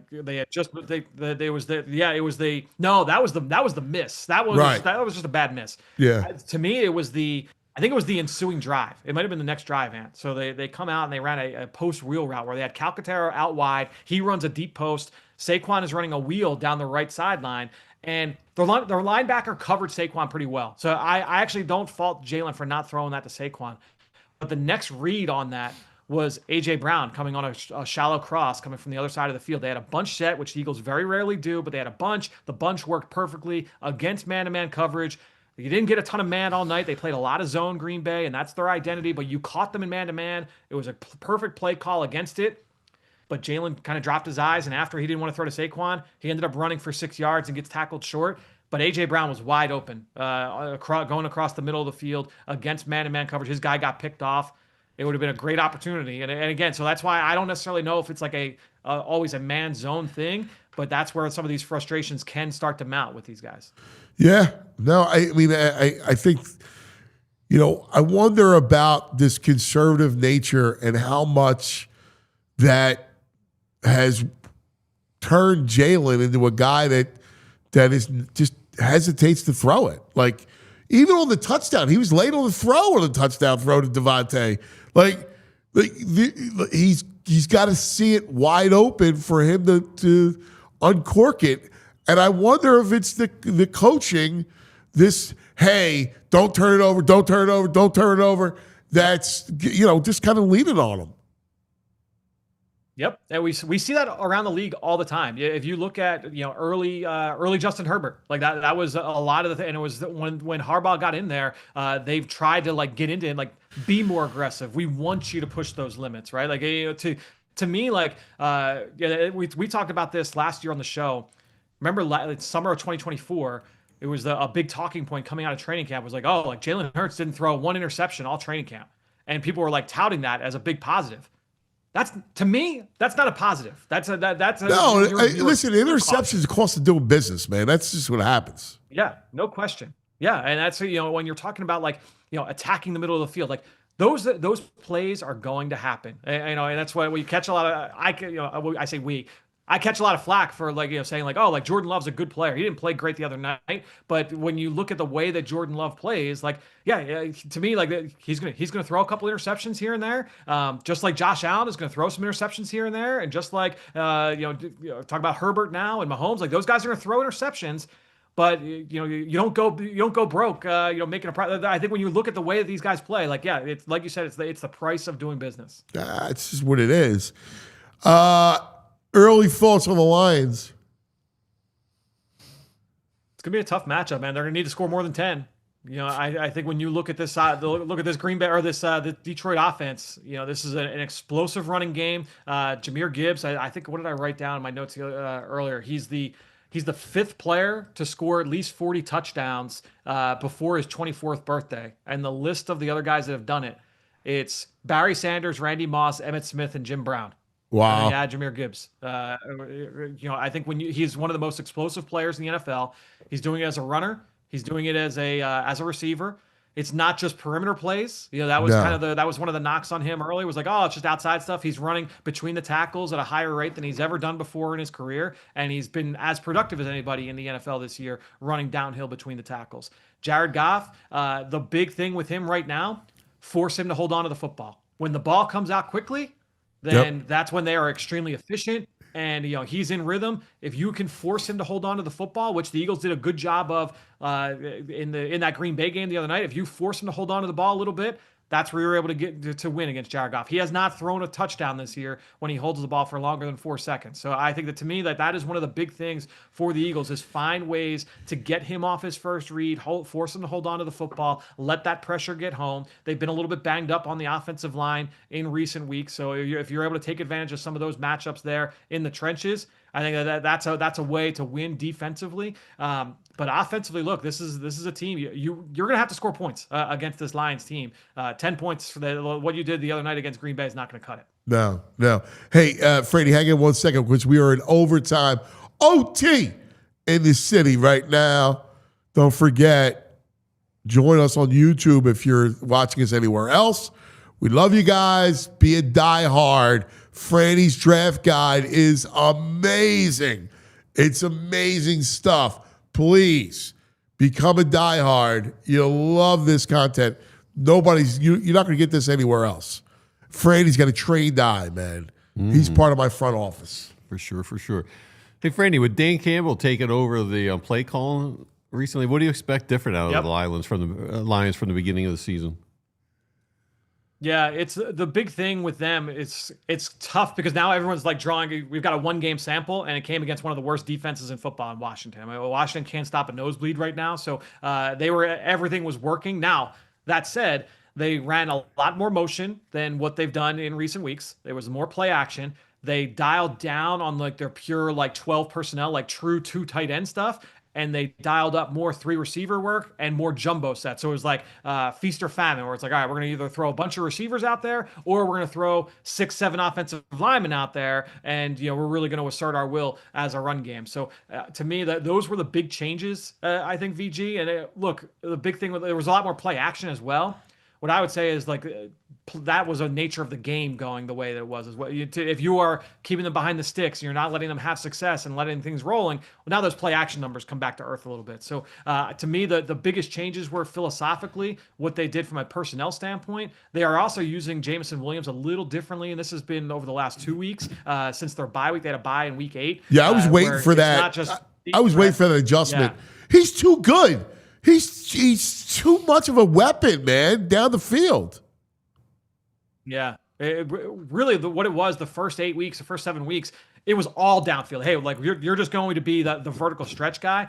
They are making more of an effort now in the last couple of weeks where we're going to get you the ball quickly. We're going to throw shallow crosses. We're going to throw those intermediate dig routes and just allow you to get some yards after the catch and be a weapon with the ball in your hand. So they're doing a little bit more of that as well the last couple of games. Yeah, and I think that's what you need. Like he took one on Sunday. Now, bad defense, I agree, but you got to give him the ball in his hands in space. Like that's the whole point of having a guy with that kind of speed. It's a novel concept to say like you've got blue chip players and you want to get the ball to the blue chip players. That's not easy for everybody. You got Laporta. Listen. The whole point with them is you got to get them in 3rd and longs. You got to jump out on them too. Like you want Goff having to throw his way back into a game. Yeah. I've got the number here. It was, again, I mentioned earlier, it was like, if you're able to make him hold on to the football, teams are blitzing him and trying to but to me, like blitzing him, that's where he's going to get the ball out fast and that plays into his hands. To me, I think that you want to play really sound coverage and try and force him to hold on to the football and let that rush get home. But his efficiency numbers, here it is. So he's got the 5th most yards on quick throws. It's the best QB rating in football, or one of the best yards per attempt, and it gets down to just 5.3 yards per attempt, which is 10th fewest in the NFL. Again, with no touchdowns when he's forced to hold on to the ball for more than 4 seconds. So to me, that's a big part of the formula is forcing him to hold on to the football. Don't give him those defined reads within the offense. Yeah, that makes perfect sense. The good nugget from Andrew, the 3 teams that beat the Lions, the Eagles beat: Kansas City, Green Bay, Minnesota. Yep. Any common denominator?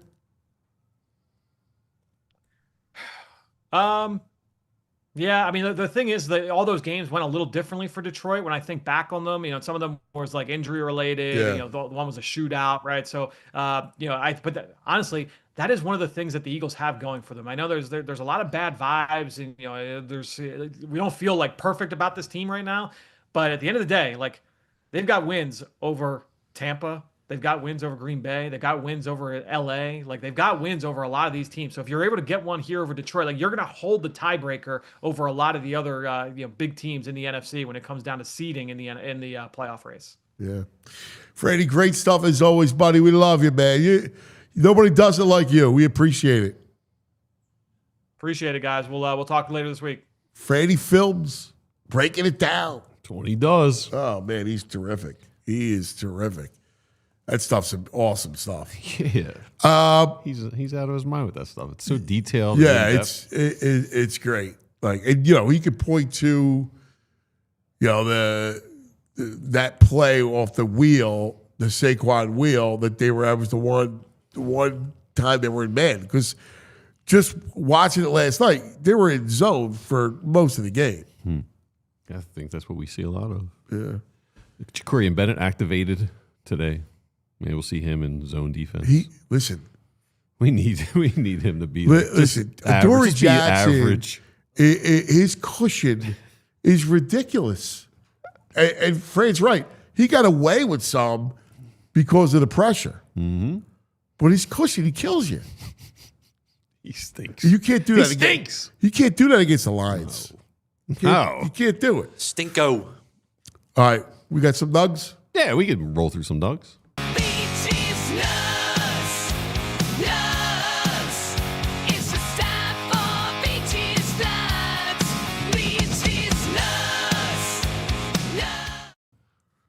All right.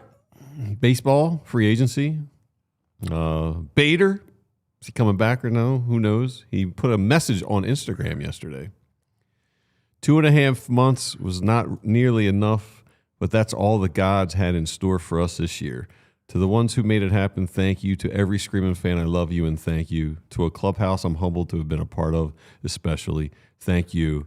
This game is a gift, but you, Philly, are... The word you said earlier with PH in front of it are a bleeping gift. And he spelled gift, G-I-P-H-T. That's awesome, man. I don't think he comes Don't be back. shy. Nah. It's overtime. Nah, the bleeping gift. Now, one time? Once is enough. I think we hit the max. Yeah, I should. Listen, I'm the one who said, no, I made the thing. We're not cursing on the show. Yeah. It was mine, and I broke my own rule. So do you think, I actually don't think I want him back because his number's going to be too high. He had a career year last year for him, numbers-wise. I agree. I like him. He was good in the I moment. would not take him. Like 10 mil? Yeah, maybe. But, I mean, there's a limit. It all depends. So I read, who was it who had this? You might have seen it, where they have Schwarber and Alonso coming back, but no JT. What are you doing to do? Get Adley. It was like they were going to sign, stopgap type of guy. Let me ask you this. Would you be comfortable going into the season with a rookie catcher? Well, because the Dodgers got pretty much the top catching prospect, and he's blocked. He's not going to be there for a while. They were talking of them moving him at the deadline last year. Yeah, the Dodgers you're going to trade with the Dodgers, dude. Have you seen the numbers the Dodgers have right now? They're shedding like $45 million in payroll, and they're about to reload again. They're about to reload again. Yeah, every Japanese player that's about to come over. They're going to get both those guys? They're saying they're going to spend another $40 to $50 million this offseason. Bullpen is the number one priority, of course, obviously, but dude. Oh my God, could you imagine? Just move the team to Tokyo. Oh my God. The Tokyo Dodgers. Like they're going for the dynasty. Like, oh yeah. They're going like, we own baseball. Yes. At what point does baseball go, economically, you can't exist? Here you go. Sporting News, Dodgers set up with $87 million free agent secret weapon. Dodgers predicted the free agent targets predicted to cost $427 million. Like all the words are the Dodgers are going at it again. Well, who are they going to get? You got Freeman at first, Tucker? right? Like, who are you getting? Tucker, I don't know. They're going to get Tucker? One of the Dodgers' biggest targets is reportedly Kyle Tucker, according to Jim Bowden. Who are they losing? Are they losing like Muncy or like who are they losing? I forget who they're losing. Teoscar? No. Oscar's there for like 2 more years. So you still have Will Smith, Freeman, Betts, Teoscar. They're freeing up money from the bullpen for sure. I read that. That's they're out of control right now. Oh, so here's this. Here you go. Here you go. You ready? Illegal what Here they're you doing. go. It really should be. They just freed up $87 million with Kershaw, Conforto, Chris Taylor, and Kirby Yates off the books, according to Bob Nightingale. My God, they have nobody. Like, who cares about losing those guys? Right, they're junk. Conforto? It frees up $87 million from where they were this year. Oh my God, no! It's wrong. Cody Bellinger, they're saying, is an option to come over. Dude, they're out. He's going to go back. I am jealous of the Dodgers, man. Kyle Tucker?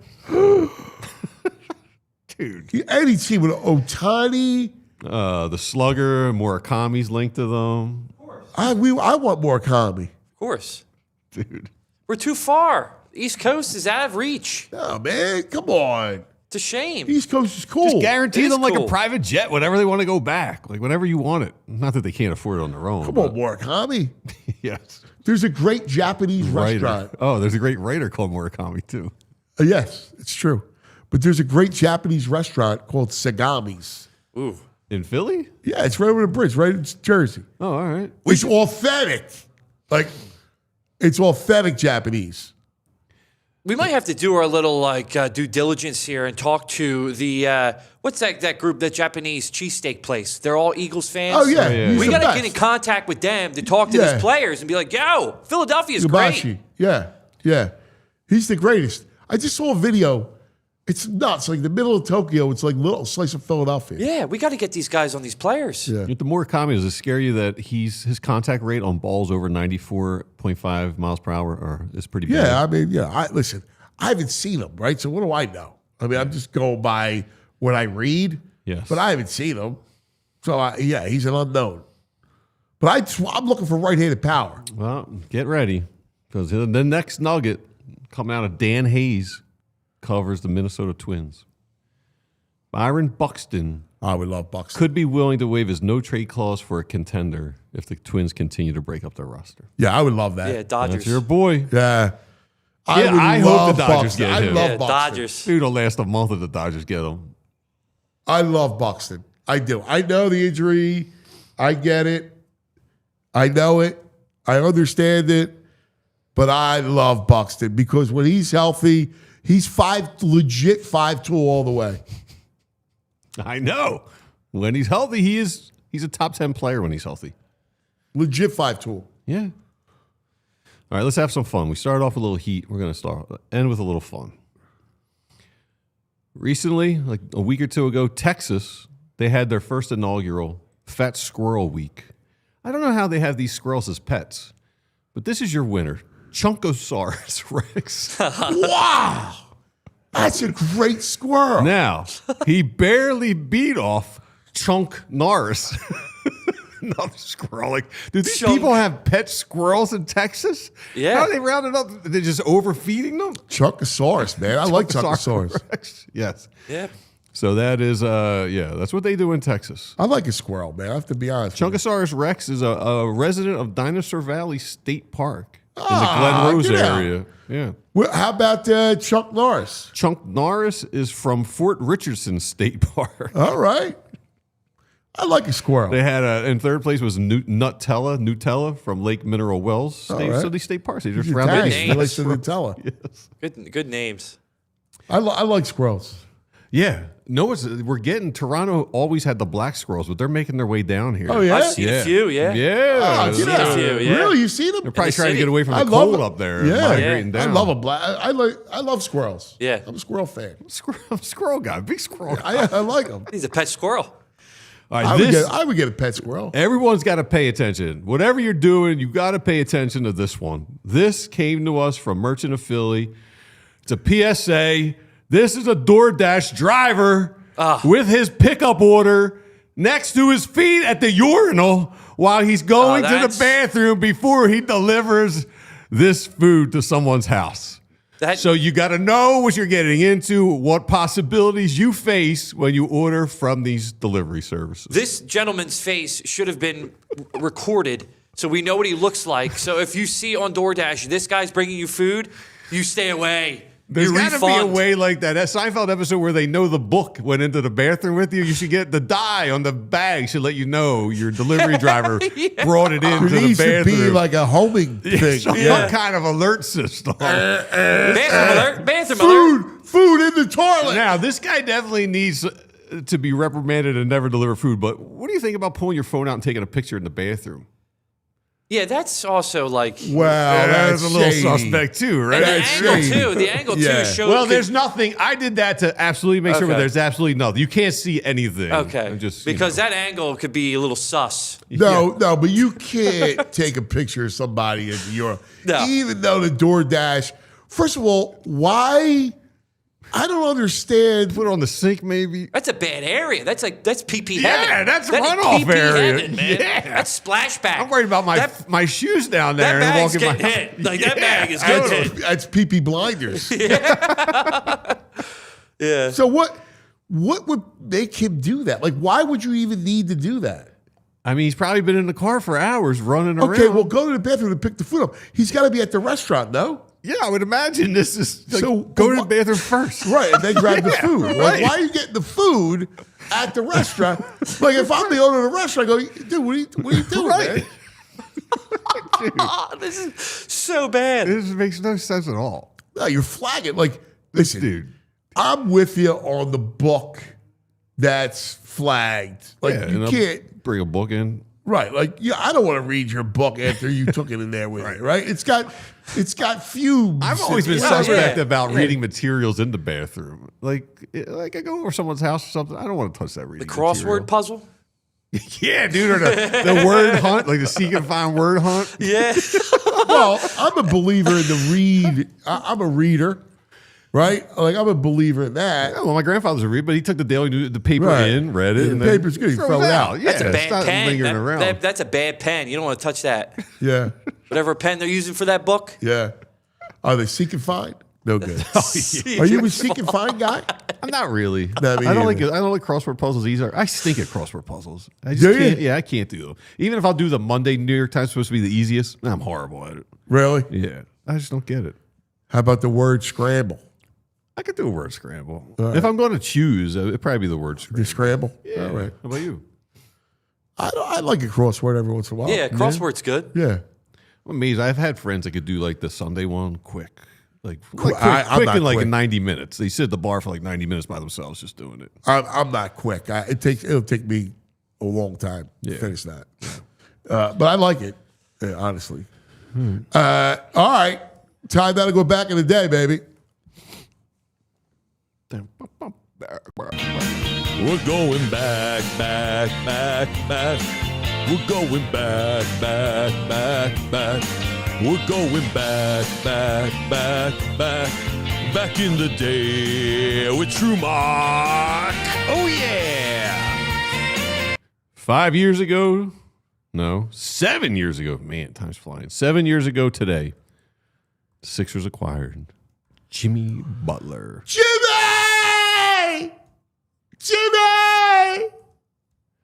I enjoyed those times with Jimmy Butler. Do you know who he was traded for? Jimmy? Yeah. Yeah. Well, There's a second round pick involved, but yeah. What was it? one of your boys, Who? Dario. Right. Dario was the flamer. I always thought he flamed out. I always thought that he was. I wanted a Euro. Yes. I always wanted a good Euro. I don't know. And I was hoping Dario would be it. But Jared he wasn't. Bayless was involved in the trade, and Rocco, your favorite. Covington. Yep. Rocco. I remember talking to Rocco after the trade, right? I was doing a book on the process. And so I go to talk to Rocco. They were in town. And next to him was Kat. And Kat goes, oh, now you want to talk to Rocco. You booed him. You hated him in Philadelphia. And I was like, dude, I go, it was a process. I said, stay out of family business. Yeah, perfect. And he started laughing. I started laughing. He was like, come on, man. Stay in your lane. Stay out of family business, man. Come on, bro. All right, that's going to do it for us. Great job, Andrew. A lot of fun, as always. Oh, hey, I got I've been 5-0 so far in the start. I got a Utah double dip tonight. I like Utah Tech -2.5 versus Manhattan, and Utah State -21.5 versus. You are college football. Is it college Weber or hoop, Weber? Weber, yeah. That's great. That's Saw our man Fish last night. Temple routed LaSalle last night by like 34. How about that? They got a kid, a sophomore, Aiden Tobiasen. Fish is a good. We got to get Fish on. Dude, I sat right behind him. He gets heated. I love super Fish. I'm Yeah. a Fish fan. Yeah, I'm a Fish fan too. I love. He's terrific. All right, hey, chat. Love you guys. Great stuff, man. A lot of fun today. Everybody, come in. We should have them come in. And remember Reading Terminal so we can get Yes. some beers at Reading Terminal. Day before Thanksgiving. Have a great day, everybody. We love you. We'll see you in the morning. Y'all silly like the mayor.